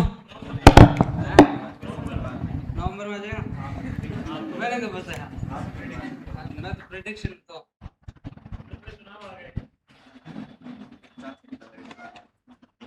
अभी तो देखो, एक बार तो नोटिफिकेशन तो है वो वापस से थोड़ा धुंधला हो गया है ठीक है। और फिर भी जो टाइम थोड़ा बहुत, अभी जो अगर नोटिफिकेशन आ भी गया तो एग्ज़ाम 2027 मिड से पहले नहीं होगा। हाँ 2027 मिड से पहले, क्योंकि आरपीएस मिड का मतलब जून जुलाई के आसपास, क्योंकि आरपीएससी का ये एक तरीका बन गया है कि अब टाइम खूब देता है माननीय आयोग कि ये लो पेपर पोस्टपोन नहीं होगा, पेपर सरल नहीं आएगा ठीक है, टाइम के साथ चैलेंज देता है आयोग। तो अब वो कोई सीन नहीं है, नोटिफिकेशन जब भी आएगा, अब एक परंपरा बन गई। फर्स्ट ग्रेड वालों को 7-8 महीने दिए थे, सेकंड ग्रेड वालों को 6-7 महीने दिए, आरएस वालों को 5.5 महीने दिए, इस बार हाँ 5-6 महीने दिए। तो और बस केवल ये पीएसआई री एग्जाम वालों को कम मिला टाइम, क्योंकि ये री एग्जाम था, और सबको फुल टाइम दिया है, तो टाइम खूब मिलेगा आप लोगों को।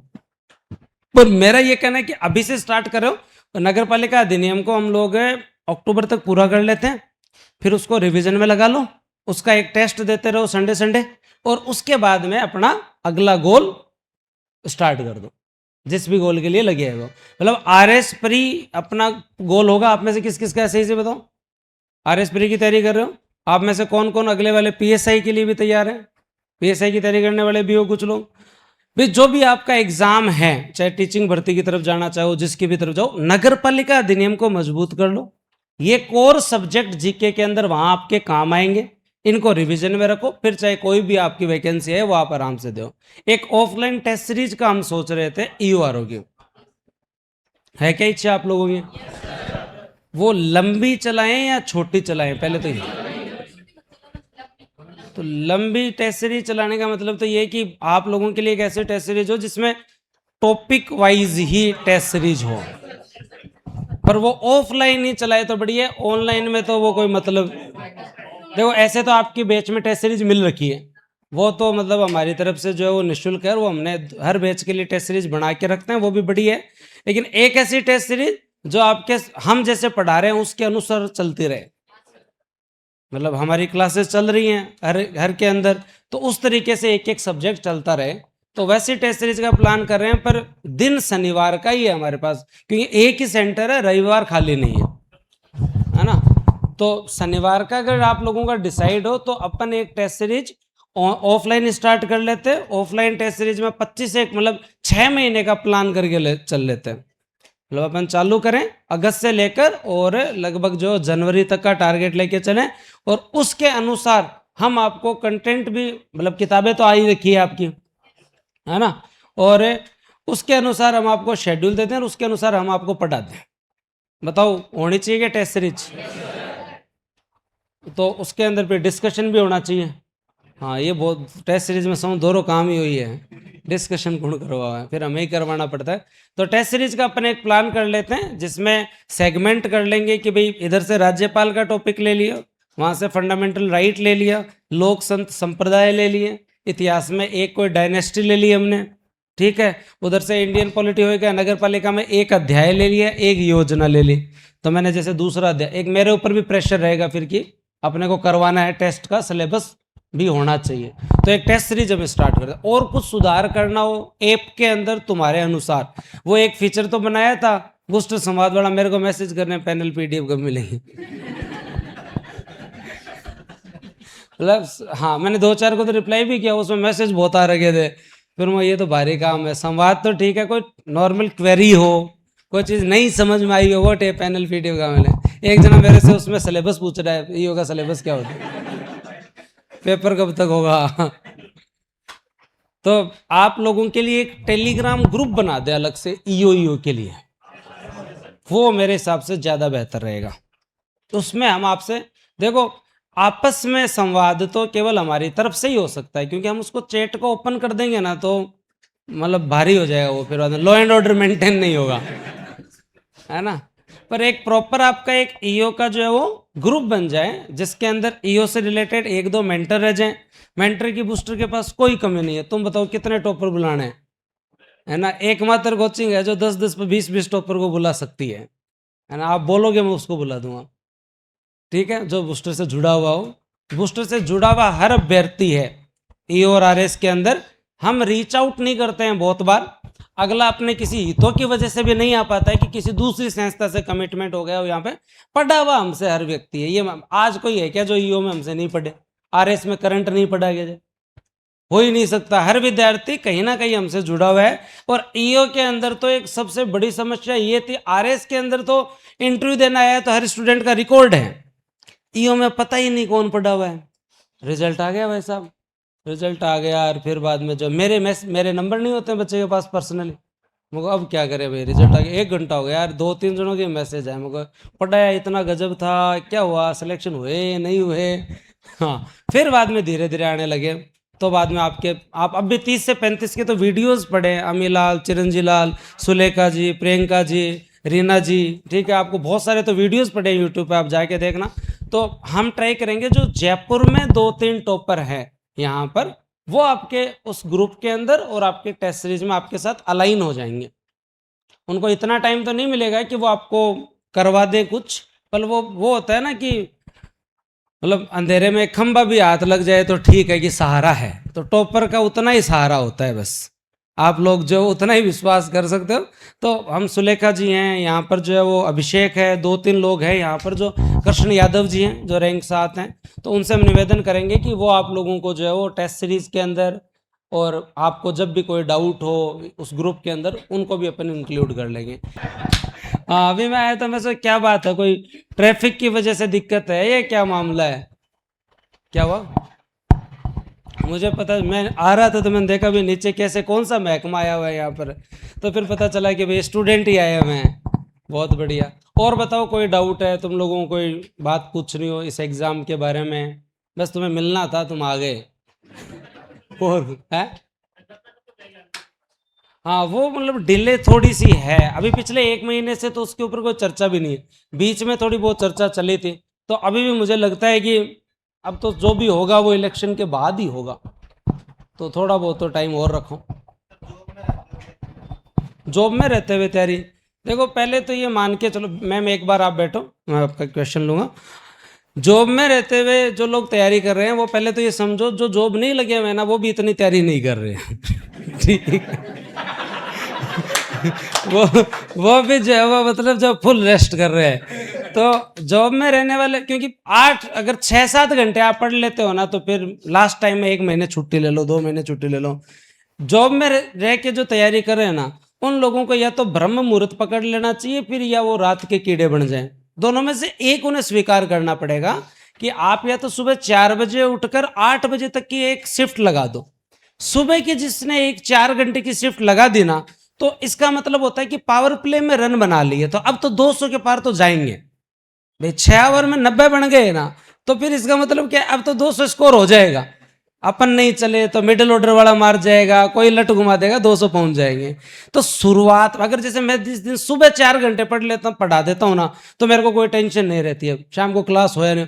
अब अगर हमने ये निर्धारित कर लिया शाम को पढ़ाऊंगा या लास्ट आवर में ही रन बनाऊंगा, तो फिर वहां पे सिचुएशन भारी है। नहीं बने तो इसका दूसरे दिन तनाव और रहेगा कि काल कौन पढ़े हुए हो, है ना, परसों कौन पढ़े हुए हो, फिर कंटिन्यूटी खराब हो जाती है। और फिर प्रेशर और रहता है कि आज सुबह से कुछ नहीं पढ़ा। पढ़ने देखो, डर किसको लगता है, जिसकी तैयारी होती है उसी को डर लगता है। जो किसी भी भर्ती के लिए जो है वो सही मायने में गंभीर है, उसी को डर लगता है। डर क्यों लगता है कि हमें सिलेक्शन चाहिए, जिसको चाहिए ही नहीं उसको किस चीज का डर बताओ। इंजीनियरिंग में मेरे को एक भी सेमेस्टर का डर नहीं था, कभी लगा ही नहीं डर। आरएस का पेपर देना है भाई साहब, बहुत डर लगता था। मैंने सेकंड अटेम्प्ट के समय तो माता जी की सारी जो वो सीएल पीएल मेडिकल सब खत्म करवा दे, आप मत जाओ, बैठे रहो यहाँ पर, आपका होना भी जरूरी है। डर लगता है, पढ़ा हुआ हो। डर किससे लगता है? असफलता से लगता है। डर लोगों के तानों से लगता है, जाके जवाब कैसे दे पाएंगे, मुंह कैसे दिखाएंगे, इसलिए डर लगता है। पर यहाँ डरना जरूरी है, और डरने में भी तनाव प्रबंधन में थोड़ा डर जरूरी है, नहीं तो निरस हो जाओगे। एक होता है स्ट्रेस, एक होता है यू स्ट्रेस। यू स्ट्रेस जो होता है सकारात्मक तनाव होता है, जो आपको थोड़ा मोटिवेट रखता है, जिससे आपकी प्रोडक्टिविटी बढ़ती है। लेकिन जो चीजें हमारे हाथ में है ना, वो हमें कर लेनी चाहिए। जैसे अपने हाथ में पढ़ाई है और टाइम है, ये समय खराब मत करो। लोग कहते हैं ना कि जो समय को बर्बाद करते हैं, समय उन्हें बर्बाद कर देता है। नहीं, उन्हें नहीं, उनके परिवार को भी खराब कर देता है, उनके आगे आने वाले जीवन को भी खराब कर देता है। उसका इम्पैक्ट आपके बच्चों तक जाता है। ये लाइन थोड़ी लंबी हो गई अब ना। समय को जो बर्बाद करते हैं, उन्हें जो समय बर्बाद कर देता है, उन्हें नहीं करता है, उसके सराउंडिंग में बहुत सारी चीजों को खराब कर देता है। क्योंकि नौकरी केवल आप तक सीमित नहीं है, केवल हमारे तक ही सीमित थोड़ी है, उसके ऊपर बहुत सारे लोगों की और भी उम्मीदें हैं। तो जॉब के साथ वाले एटलीस्ट सुबह 3 से 4 घंटे का एक बहुत शानदार टाइम निकाल लो, और उस समय किसी से नहीं पढ़ना। अगर आप एक बार पढ़ चुके हो, सेल्फ स्टडी वाले जोन में आ गए हो, या जैसे कुछ सब्जेक्ट नहीं पढ़े तो आप क्लास ऑनलाइन में, जरूरी नहीं है हमेशा लाइव पढ़ो। मैं आपको फिर कह देता हूँ, मेरी क्लास में आपको कोई ज़्यादा फर्क नहीं मिलेगा। आप लाइव पढ़ो या नहीं पढ़ो, वो तो मतलब ठीक है, आप लाइव होते हो तो हमारे को पढ़ाने में मज़ा ज़्यादा आता है। और तो लगभग जो ऑनलाइन में सब विद्यार्थी रिकॉर्डेड ही देखते हैं, यही है।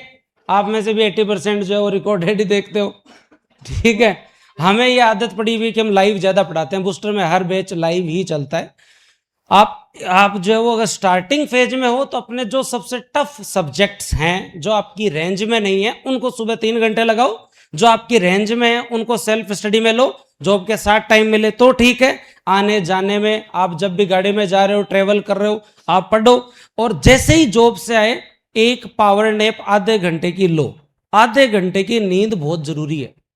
शाम को अगर 2 घंटे पढ़ना है तो मैंने जो मैं फागी मेरी पोस्टिंग थी, महंगाई राहत कैंप चला करते थे पिछली सरकार में, और मैं बाकायदा सुबह जो है वो 2 घंटे पढ़ा के जाता था, 6 से 8, कभी 6:30, कभी 7 से 9। मैं फागी 9:30 बजे तक पहुंचता, महंगाई राहत कैंप पूरे देखता। मैं यहाँ 7 बजे पहुंचता था, 7 से 7:30 मेरा रूटीन था कि आके नींद लेनी है। आप पूरे दिन से एग्जॉस्ट हो, चाहे आधे घंटे की वो नींद हो जाए ना, तो फिर 2 घंटे पढ़ने का हौसला हो जाता है। फिर मैं 2 घंटे यूट्यूब पर बढ़िया तरीके से, यही मेरा रूटीन रहा 1 से 1.5 साल, जब तक मैं फील्ड में रहा। अब तो नॉन फील्ड में इतना मेरे को ज़्यादा मेरे ऊपर लोड रहता नहीं है, क्योंकि जयपुर मेट्रो में रहा तो वहाँ ज़्यादा जो है वो नौकरी जो उतनी थी कि आप जो ऑफिस वर्क था, है ना। इससे पहले भी मैं जो अब जैसे सेटलमेंट में हूँ, तो सेटलमेंट में मेरा उतना ही टाइम है, मैं जाऊँ, मेरा काम करूँ, आ जाऊँ, फील्ड नहीं है। क्योंकि अब जब आपको पढ़ा रहा हूँ तो फील्ड के साथ न्याय नहीं हो सकता। अगर फील्ड में रहूँ तो फिर पूरे दिन फील्ड में रहूँ। मैं नौका था तो फिर बाद में नौका ही था, कभी मेरी क्लास ही नहीं हुई। मैं नौर में था तो मैं खुइया ही था, मैं मेरी तहसील ही संभालता था, कभी मेरी कोई क्लास ही नहीं हुई। करो तो देखो, कोई भी काम करो उसके साथ न्याय करो, या फिर वो काम मत करो। एकदम सिंपल सी बात है। तो आप लोग जॉब में जो भी, कौन कौन है जॉब में, एक बार बताना।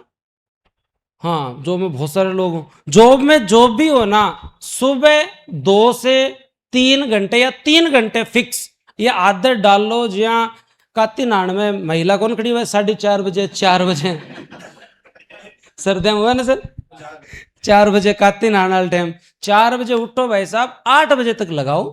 फिर आप जिस भी एनर्जी के साथ जाओ, जॉब में जाओ, कोई दिक्कत नहीं है।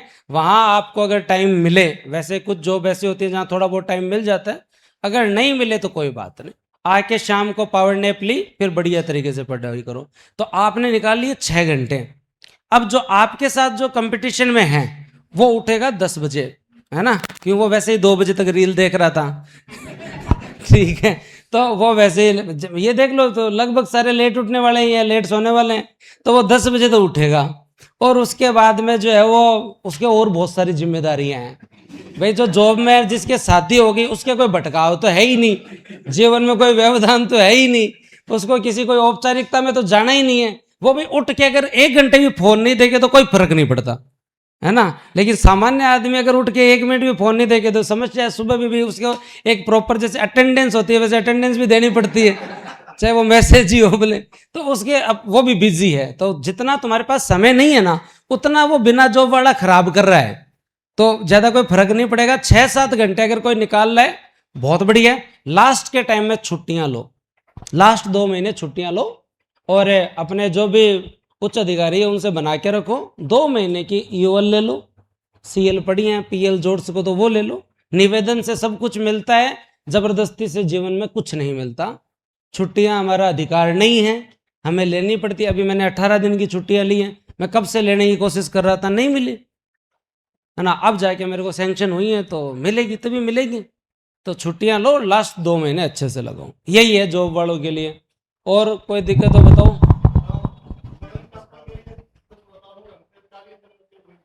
किसके लिए? पीएसआई री एग्जाम? हाँ, पीएसआई री एग्जाम के लिए तो मैं तो अब आपको क्या ही बताऊं, पेपर बढ़िया आ ही रहे हैं। मैंने तो मेरा काम कर दिया, मैंने इको सर्वे आपको पूरा पढ़ा दिया। करंट में हाफ ईयरली पूरी की पूरी आपको पढ़ा रहा हूँ। ओके, अब आप लोग अपने जीके को थोड़ा और अच्छा जितना कर सकते हो, कंटेंट वेंटेंट तो चेंज करो मत, उनके क्वेश्चन लगा लगा के देखो। टेस्ट सीरीज तो आपकी अभ्यास टेस्ट सीरीज चल रही है, उसमें फुल लेंथ टेस्ट है। वेट, फुल लेंथ टेस्ट की हमारी एक ही टेस्ट सीरीज आती है, अभ्यास टेस्ट सीरीज। तो उसके लास्ट 8 फुल लेंथ टेस्ट आपके यहाँ चालू है। तो आप कभी भी पहले 2 हो गए, कल तीसरा है, तो 2 तो आप ले जाओ वो पेपर, और तीसरा देकर उसको कंटिन्यू कर लो।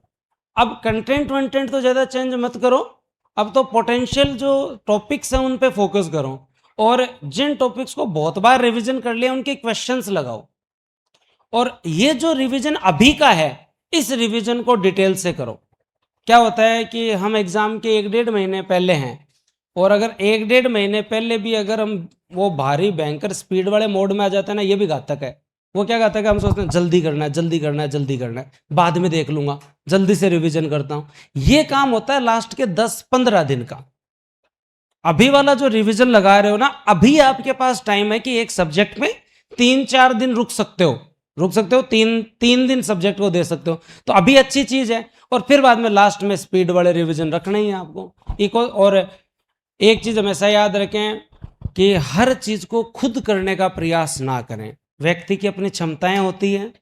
हम इंजीनियरिंग वाले और साइंस वालों के साथ सबसे बड़ी दिक्कत है, हमें भी लगता था हमारे जमाने में खुद ही पढ़ ले रहे, कहीं सुनना है, टाइम खोटी हो सी, और 3 बात बता सी, 3 बात भी कर सी, इना बढ़िया मैं खुद ही पढ़ लूँ।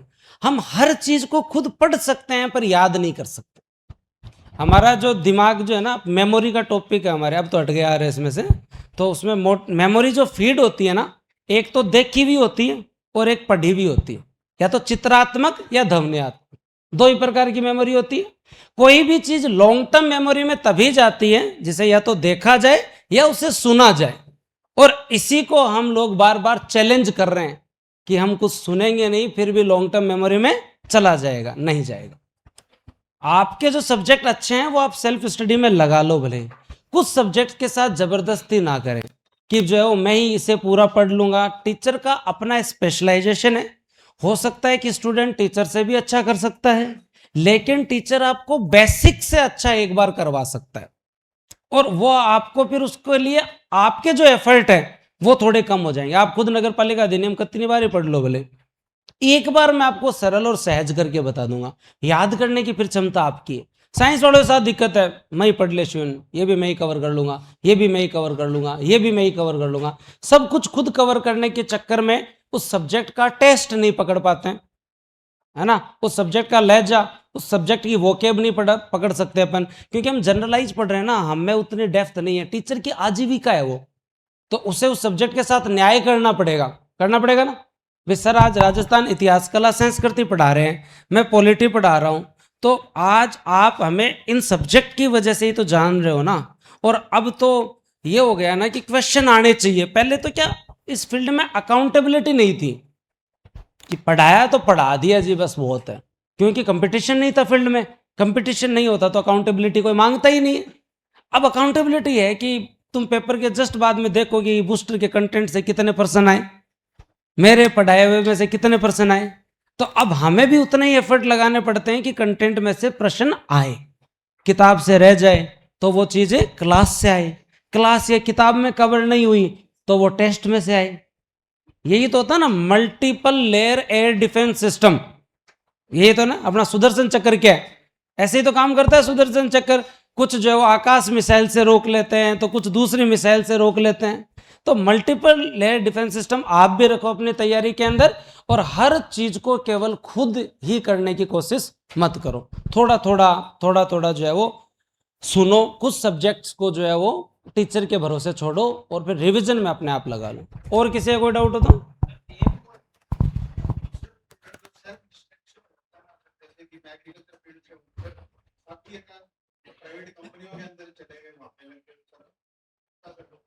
हाँ, वो उसका बहुत तगड़ा जवाब है मेरे पास, अभी बताऊंगा।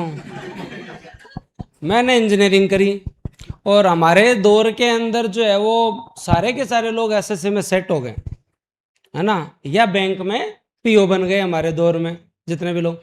एक बार जाएं तब इनको, हेलो, जो भी लोग जाएं उनको पुस्तक वहां पे जो जा नहीं रहे क्या, कोई बात नहीं, आराम से जाओ।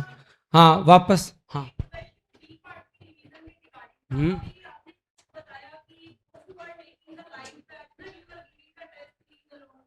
हम्म।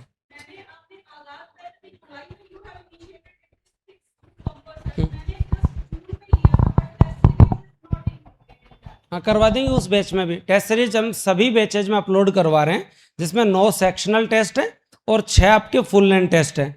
तो वो आपके बैच में भी डुप्लीकेट होके सभी बैच में, कुछ बैचेज में अपलोड हो गई है तो वो हो जाएगी। तो शायद दिनेश जी को आप नोट करवा देना, सभी बैच में टेस्ट सीरीज आ जाएगी। हाँ ना, अलग से टेस्ट सीरीज लेने की जरूरत नहीं है। अलग से टेस्ट सीरीज ऑफलाइन दो तब आ जाना। अगर डेडिकेटेड नई टेस्ट सीरीज चले तो वो अगर लॉन्च होगी तो वो देख लो भले। अभी जो बैच का बच्चा है उसे अलग से टेस्ट सीरीज लेने की जरूरत नहीं है। आपके बैच में पहले कमिटमेंट था या नहीं था, फिर भी हम आपको देंगे, क्योंकि जब हम नए को दे रहे हैं तो पुराने का क्या कसूर ये। हाँ, तो यही तो, तभी तो हमारे यहाँ ऑफर नहीं आता है कभी। ऑफर नहीं आने का कारण क्या है कि भी आपने मेरे पे भरोसा किया जून में, और कोई आदमी ने भरोसा ही नहीं किया, वो सितंबर तक बैठा है। तो वो मतलब जून वाला तो महंगा ले और सितंबर वाला सस्ता ले, ये तो अन्याय है। सितंबर वाले को महंगा मिलना चाहिए, तो इसलिए कभी ऑफर नहीं आता। और टेस्ट सीरीज आपके बैच में भी मैम आ जाएगी।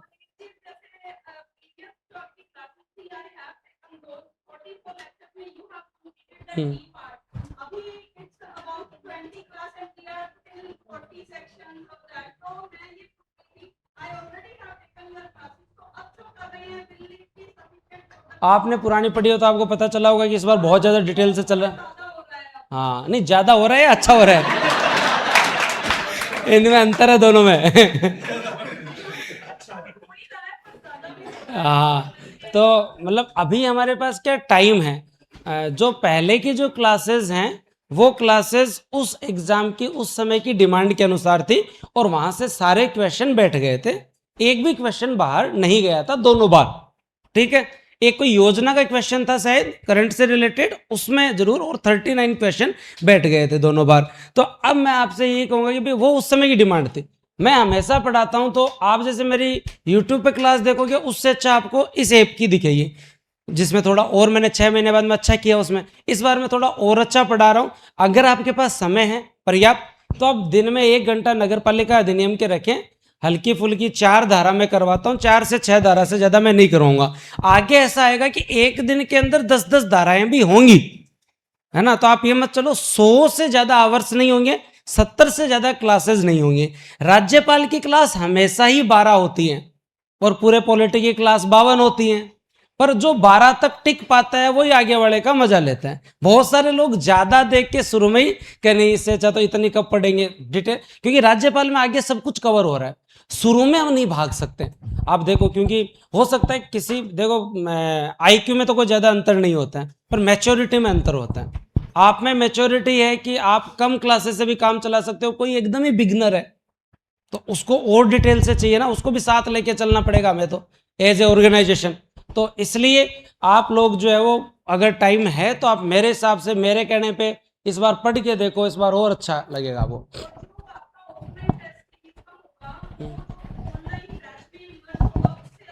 आप ही का तो पिसा लागी सी हटे तो ऐसी चल है।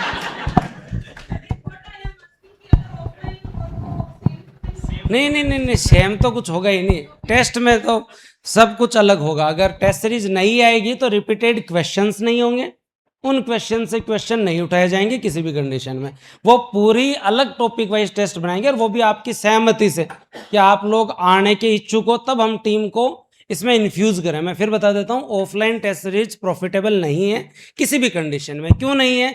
यहाँ का जो रेंट है उसको आप देखो तो आपको पता चला जाएगा कि इस जगह ये इंफ्रास्ट्रक्चर देना, और फिर अगर हम आपको 25 टेस्ट 2500 रुपए में दें भी, तो भी उससे इसका किराया नहीं निकल सकता। तुम 6 महीने बैठोगे यहाँ, 6 महीने का इसका किराया 12 लाख है। 100 जने जो है वो क्या दे देंगे 2500 रुपये टेस्ट सीरीज में? तो ऑफलाइन कभी भी प्रॉफिटेबल नहीं होता है। वो होना आप लोगों के लिए जरूरी है कि आप लोग जो है वो अगर ज्वाइन कर, भाई सीधी सी गणित तुम खुद निकाल लो ना भाई। टेस्ट सीरीज संडे या सैटरडे 2 दिन चलती है। ऑफलाइन तो अपने यहाँ कोई क्लास होती नहीं है, तो 2 दिन टेस्ट सीरीज चलती है। तो आप यहाँ टेस्ट सीरीज अगर लेने कितने 150 जने बैठ सकते हो, ठीक है। अगर 25 टेस्ट 100 रुपये टेस्ट से ज़्यादा कॉस्टिंग नहीं रखी जाती।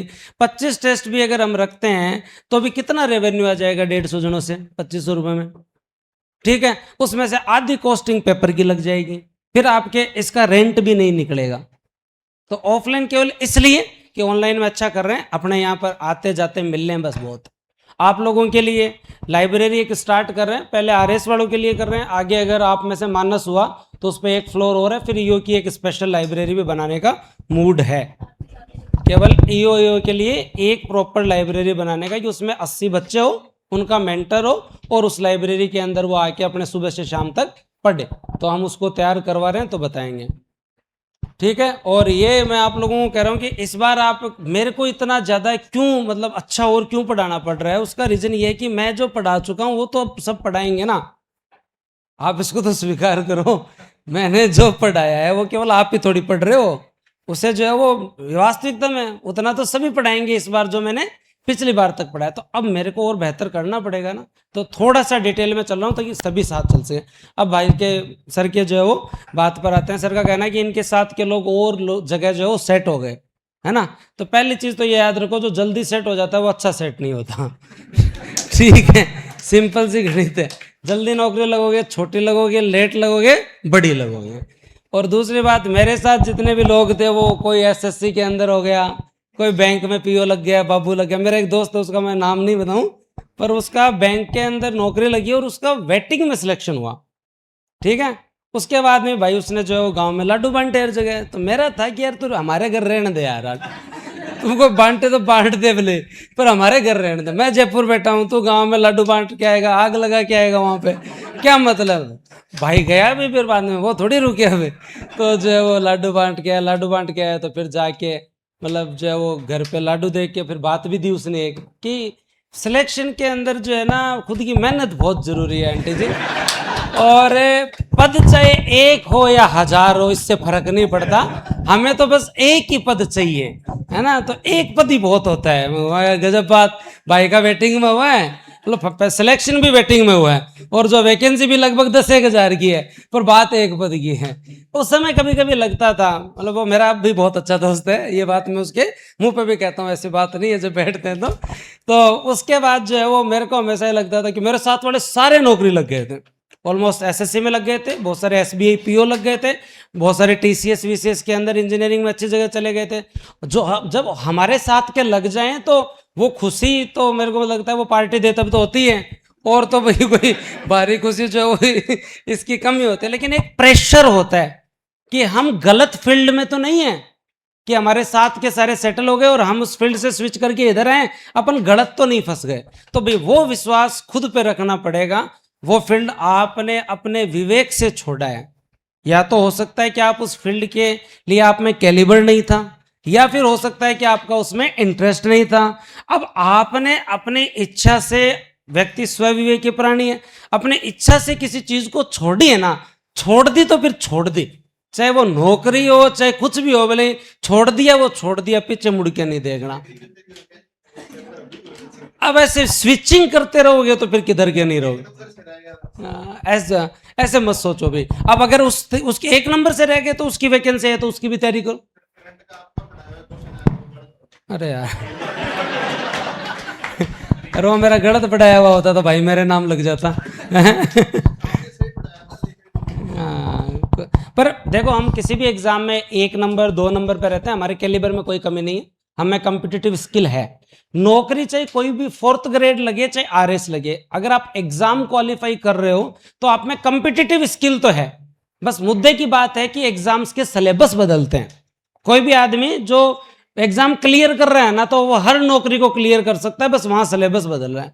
तो अब आप ये मत सोचो कि उसमें क्या हो गया, क्या अब आप इधर फोकस कर रहे हो तो इधर ही करो। टाइम लगेगा, जब आप अधिशासी अधिकारी बनेंगे तो आपको आएगी फील।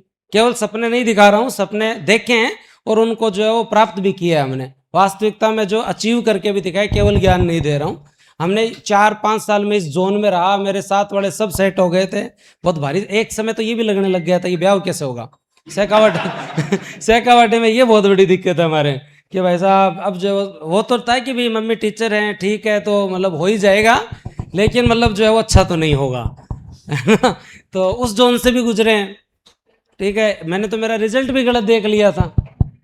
तो मेरा रिजल्ट आया 13 जुलाई को, 13 जुलाई का ही जो है वो मेरा जन्मदिन था। 13 जुलाई हमारे पूरे बैच का सिलेक्शन डे था। 11 बजे रिजल्ट आया था रात को, और मैं सबको जो है वो पढ़ा रहा था 10 बजे तक। तो फिर बाद में कब रिजल्ट आएगा, नहीं पढ़ाया जा रहा। बच्चों को मेरे रोल नंबर सबको ही उस समय याद थे, 80 92 ऐसे कुछ रोल नंबर थे। सारे स्टूडेंट्स को पता थे, मेरे अनअकैडमी पे जितने में जुड़े हुए बच्चे थे। फिर मैं थका आ रहा, 11 बजे तक जो छत पे बैठा रहा, घर वाले भी इंतजार कर करके ऑलमोस्ट मतलब जहाँ जहाँ बैठे थे वहाँ वहाँ नींद आने लग गई। तो सब जो है वो सोने लग गए। 11 बजे वो रिजल्ट आया तो मैंने इसे जूम किया। जूम करते हैं तो रोल नंबर के आगे रैंक होती है, तो जूम किया तो रोल नंबर के पीछे वाली देखी, और वो रैंक देखी कोई 892 842 ऐसे। छत पे खड़ा हूँ, एक बार तो फेल, दूसरी बार और फेल। अब सबसे बड़ा ये मतलब मन में था कि पढ़ाऊंगा कैसे अपने बच्चों को जाके। मतलब ऐसा जरूरी नहीं है कि आपका टीचर हो उसका सिलेक्शन हुआ जरूरी हो, ऐसी कोई जरूरी नहीं। लेकिन मैंने इस फील्ड को अपने टाइम में जब स्टार्ट किया था तो लीड किया था। आज भी हम इस फील्ड में जिस भी सेगमेंट में हैं तो लीडर हैं। हम जो करते हैं वो फील्ड में दूसरे लोगों को करना पड़ता है, ये हमेशा से था। तो मेरे अंदर ये था कि यार मैं अब जो कैसे पढ़ाऊंगा, मतलब जाके जस्टिफाई कैसे करूंगा। 2 बार पेपर दे दिया, दोनों बार साक्षात्कार तक जा रहे हैं, सिलेक्शन ही नहीं हो रहा। इस डर के साथ मैं नीचे आया, लेकिन ये हौसला था कि ठीक है कुछ भी नहीं होगा तो पढ़ा लेंगे, अब नहीं हो रहा तो कोई बात नहीं। माता पिता को बताया। मैं आपको फिर कह रहा हूँ कि आपके घर वालों से ज़्यादा सहयोगी आपका कोई नहीं है। मतलब वो 1.5 घंटे मैंने देखा, एक बार असफलता और दूसरे बार की बिना मतलब की असफलता। 1.5 घंटा हमारा पूरा परिवार ट्रोमा में रहा। नियर बाई सभी लोगों को पता चल गया, इनका वापस नहीं हुआ, सब बढ़िया सो गए। धैर्य जितना बंधा सकते थे उतना, उसके बाद में सब सो गए। उसके बाद में वो उस सिचुएशन में मेरे दिमाग में ये आ रहा था, मुझे यार ब्याह और को नहीं हो। अब तो जो है वो सारी समझ शेखावाटी में देखो, हमारी कम्युनिटी में तो फिर है ही बहुत ज़्यादा चुनौतियां हैं। ठीक है, उसके बाद में पर ये था, मतलब माता जी का यही कहना था, कोई बात नहीं है, कोई नहीं, तू तेरा पढ़ा ले, इतने बच्चे तेरे से पढ़ते। उस समय भी 1 सवा लाख स्टूडेंट मेरे से अनअकैडमी से भी पढ़ते थे 2021 में। मतलब मोस्ट पॉपुलर में नॉर्थ इंडिया का अकेडमी के अंदर जो है वो सबसे अनअकैडमी के अंदर सबसे ज़्यादा पॉपुलर टीचर उस समय भी था। तो फिर भी मेरे यही था कि ठीक है अब जो भी हुआ है जो भी होगा। फिर कोई जो है प्रियंका सिस्टर ने कोई जो है वो व्हाट्सअप चालू किया, मैं तो फ़ोन किया, मैसेज डाल दिया मैंने ग्रुप में बच्चों को कि नहीं हुआ, धन्यवाद, जय हिंद, राम राम, ऐसे करके फ़ोन कर दिया बंद, फ्लाइट मोड कर दिया। अब मेरे सारों ने स्टेटस लगा दिए, बच्चों को तो मेरे रोल नंबर पहले से ही पता थे, उन्होंने मेरे स्टेटस लगा दिए। फिर सिस्टर ने निर्माण IAS चला करता था पहले, उनका कोई ग्रुप बना हुआ था, तो उस ग्रुप में कोई रिजल्ट वापस आ रहा था, उसमें देखा और उसने बताया कि भाई तेरा सिलेक्शन हो गया। मगर यार फिर जो थोड़ी देर और रो लिए, थोड़ी देर बड़ी है। पर उस चीज़ से ये समझ में आ गया कि घर वाले आपके साथ हर परिस्थिति में हैं, उनका उम्मीद करना गलत नहीं है ना भाई। वो कोई आप पे इन्वेस्ट नहीं कर रहे हैं, धंधे में इन्वेस्टमेंट होता है, वो कंट्रीब्यूट कर रहे हैं बचपन से। जरूरी नहीं है कि बच्चा सफल हो या नहीं हो, वो उनका बच्चा है, ठीक है ना। हम ये नहीं करेंगे तो हम जीवन में कुछ ना कुछ तो कर ही लेंगे। मनुष्य कुछ ना करे ऐसा तो हो नहीं सकता, ये तो एकदम श्योर है, मान के चलो। अगर मैं अगर नहीं सिलेक्शन होता तो कुछ और करता, है ना। मैं पढ़ता नहीं तो हमारे सुजानगढ़ से सारे लोग इटली जाते हैं, मैं इटली जाता, है ना। इटली जाके कोई ढाबे में वेटर होता, जाके वहां तो यही करना पड़ता है है ना, बढ़िया कोई वेटर वेटर होते, वहाँ ग्रोथ करते, थोड़े दिन मजदूरी करते, फिर टेक्सटाइल का बिजनेस करते, यहाँ से कॉटन एक्सपोर्ट करके ले जाते, कुछ ना कुछ तो करते। मनुष्य को आजीविका के लिए कुछ ना कुछ तो करना पड़ता है। लेकिन हम जो काम कर सकते हैं फिर भी जीवन में अगर काश है तो फिर गलत है। दो शब्द में बार बार रिपीट करता हूं कि जीवन में काश और बेचारा नहीं होना चाहिए। काश उन जीवन में, उन लोगों के जीवन में यह शब्द होता है जो जीवन में कर सकते थे नहीं कर पाए, मतलब मेहनत कर सकते थे कि काश मैं कर लेता, काश मैं कर लेती, काश मैं और पढ़ लेता, वो उस समय किया नहीं, और उस समय नहीं किया तो उनके जीवन में दूसरा शब्द अपने आप जुड़ जाता है, बेचारा। दूसरे यही कहते हैं बेचारा पढ़ा तो बहुत था पर सिलेक्शन नहीं हुआ। जिन लोगों का हम खुद पैदा करते हैं, बेचारे का तमगा है ना हमेशा समाज देता है, वो फिर बाद में पूरे जीवन ढोना पड़ता है। तो मेरा तो यही कहना है कि जिंदा हैं, उसके साथ साथ जिंदा दिली हम में है, जवानी हमारे पास है, पढ़ने से सोरो काम कोई है गो नहीं, थान लगा निनाण काट रहा जो। अब बार बरसात हो रही है, एक पांत जानो निनाणगी, एक पांत काट रहे देखो तान ध्यान पड़ जी, पसीनो चोटी में ले रेडी था नहीं हवा पूरो, पढ़ाई में तो आज तक मैं पसीनो देखो कर। तो पढ़ने से ज्यादा इजी काम तो कोई है ही नहीं अभी समय। हम अगर किसी चीज के साथ न्याय करें और उसके बाद नहीं हो, मैं कह रहा हूं बच्चा डिप्रेशन में जाएगा ही नहीं। हमने हमारी तरफ से एफर्ट किया, कंपिटिटिव एग्जाम है, हो सकता है हो या नहीं हो, लेकिन अगर पढ़ाई के साथ न्याय किया हुआ ना तो नींद बहुत अच्छी आती है।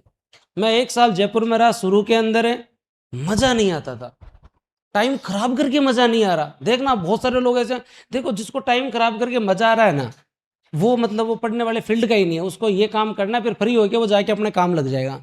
जो यहाँ आया पढ़ने था, अब उससे पढ़ा जा नहीं रहा, टाइम खराब हो रहा है, फिर भी उसके मन से रुका जा नहीं रहा, मतलब उद्देश्य उसका पढ़ने का है लेकिन वो पढ़ नहीं रहा है, और वो हर तीसरे चौथे दिन मन ही मन घुट रहा है, पूरा दिन खराब करके शाम को उसको लग रहा है दिन खराब कर दिया, दिन खराब कर दिया, दिन खराब कर दिया।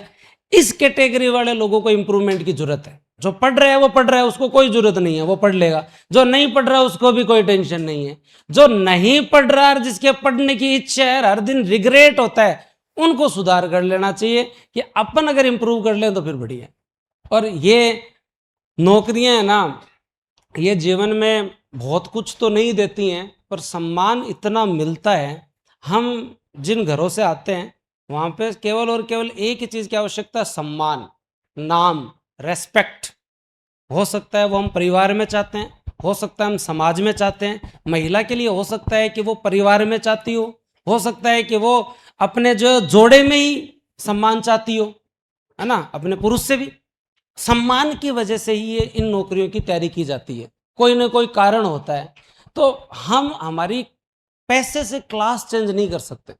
हमारे सुजानगढ़ में घना ही लोग अगन पिसो है, सारा लोग इटली रहे, कोई ऑस्ट्रेलिया रहे, हो सके बड़ी बड़ी गाड़ियां में घूमे, पिछम आदमी 1 मिनट में कह दे कि नया नया अमीर बने हैं। देखे रहे माना आगे पहले तो की गोनी हो, कभी कोई अधिकारी के लिए कहता है कि ऐसा नहीं।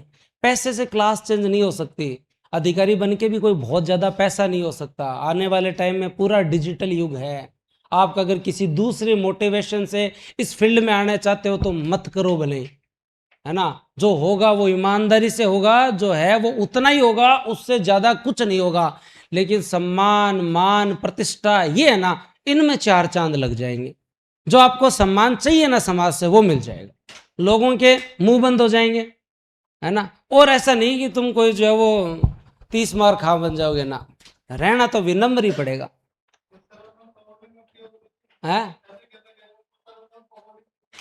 हाँ, पावर तो वैसे मतलब जिम्मेदारी ज़्यादा मिलती है। पावर तो जनरली अंग्रेजों के टाइम हुआ करते थे, है ना। तो शक्ति, बल, इनमें अंतर है। ये जब हम पढ़ते हैं लीडरशिप में, अथॉरिटी के साथ जो है ना जिम्मेदारी मिलती है। पावर ऐसा नहीं है कि तुम नगर पालिका में अधिकारी हो तो उस क्षेत्र के लोगों का शोषण कर लोगे, नहीं, है ना, डरा दोगे किसी को नहीं। फोन का जमाना है, लोगों से डर के रहोगे। पावर नहीं है, जिम्मेदारी, मतलब किसी का काम करके सुकून मिलेगा, ये जरूर है। आप जब इन नौकरियों में आप जाते हो तो आप चाह के किसी का काम कर सकते हो, कोई निडी आदमी उसकी सहायता कर सकते हो सकता है कि किसी का इंटेंशन हो या ना हो, लेकिन जब हम लोगों को वहां पर देखते हैं, जब हमें लगता है कि ये बहुत जरूरतमंद है, उसकी अगर हम खाने की भी व्यवस्था कर दें, उसका हम कोई प्रमाण पत्र भी बना दें, तो हमें पता चलता है। परिस्थिति बहुत खराब चीज होती है, और जो जिस परिस्थिति में फंसता है ना वो ही जानता है। हमारे लिए सामान्य है, पर किसी के लिए 2 टाइम की खाना भी बहुत बड़ी समस्या है। तो ये ऐसी नौकरियां हैं जिससे मैं ये भी नहीं कर रहा कि तुम बहुत बड़ा कोई क्वांटम सुधार ला दोगे या ये कर दोगे, लेकिन तुम अपने स्तर पर अच्छा कर सकते हो और तुम्हें शाम को सुकून से नींद आ सकती है, और सम्मान की कोई कमी है नहीं। पैसे की इनकी तो देखो, जो आपकी नौकरी में जो तनख्वाह है वही है। कोई आदमी कोई अन्य उद्देश्य से आ रहा है तो भाई मत आओ बोले, ये वास्तविकता है। ये जो हो सकता है कि जो चार में पैदा कर रखा है डिजिटल, और ईमानदारी से रहोगे तभी मजा है। ईमानदारी से रहने पर ही जो है वो आनंद आएगा, तभी सुकून है। मेंटल हेल्थ जरूरी है, सबसे ज्यादा जरूरी है मेंटल हेल्थ। तो और अब वो उस जमाने का प्रशासन नहीं, किसी को डरा दो धमका दो। आप हमारे यहाँ बैठे हैं पुलिस महकमे से ही हैं, आप खुद बता दो भले, सविनय निवेदन ही करना होता है आज के समय में, विनम्र निवेदन ही होता है। डेमोक्रेसी में है ना हम, और धीरे धीरे तो डेमोक्रेसी आगे जाके और अच्छी होगी। डेमोक्रेसी को एम्पावर कौन करेंगे? हम ही लोग करेंगे ना। हम हमारे राइट्स की बात करते हैं ना। अगर मैं तुम्हें कोई कमिटमेंट करूं और वो पूरा नहीं करूँ तो तुम मुझे वापस पूछ नहीं लोगे। मैं तुम्हें मतलब ये थोड़ी कर दूंगा नहीं करवाऊंगा मैं, तुम्हारा राइट है, डेमोक्रेसी है। एक कंज्यूमर के रूप में तुम्हारे राइट है, उपभोक्ता के रूप में तो अधिकार हैं, उपभोक्ता अधिनियम तो बना हुआ है कम से कम। तो उस पैशन से मत आओ, और बढ़िया टेस्ट सीरीज आपकी चालू करेंगे बढ़िया तरीके से। और इस बार तो जो सहयोग हमें एज ए टीम सर ने और जो राजेंद्र जी ने जो सहयोग दिया है, राजस्थान जीके के अंदर तो इतनी गजब टीम बनी है आज के दिन। भाई मैं तो ठीक पढ़ाता ही हूँ, पॉलिटी ठीक कवर करवा रहा हूँ, इको कवर करवाता हूँ। सर हिस्ट्री कल्चर इतना शानदार आप लोगों को पढ़ा रहे हैं, एक बार पढ़ के देखना, मजा आएगा आप लोगों को। राजेंद्र राठौड़ सर तो उस समय जब मैं खुद पहली बार पढ़ाने आया था कोचिंग फील्ड में, तब मैं उनका जैसे उस समय तो वो बोर्ड हुआ करता था, तो वो जो मैपिंग करके जाते थे ना, तो ऐसा लगता था कि इसको मिटाने का मन नहीं करता था। ऐसे मैं तो करंट अफेयर और इको ही पढ़ाता था, तो मेरे वाले में तो ज़्यादा लिखने की जरूरत ही नहीं पड़ती थी। तो उस समय से वो पढ़ा रहे हैं, तो ये हमारा भी सौभाग्य है कि एज ए टीम हम बहुत अच्छा हैं, लोग बहुत अच्छे जुड़ रहे हैं। किताबों पे देखो हमने बहुत डिटेल से काम किया, जल्दीबाजी कभी नहीं की। तुम्हारी नगर पालिका अधिनियम की किताब पिछले साल भी आ सकती थी, आ गई थी ना मार्केट में बहुत सारी, क्यों नहीं आई? पूरा काम वापस से किया। इस बार वाली किताब और पिछली बार वाली किताब में रात दिन का अंतर है। समय ले लो, समय लेंगे तो काम अच्छा होगा। यही है, तो आपके साथ बहुत बढ़िया करेंगे।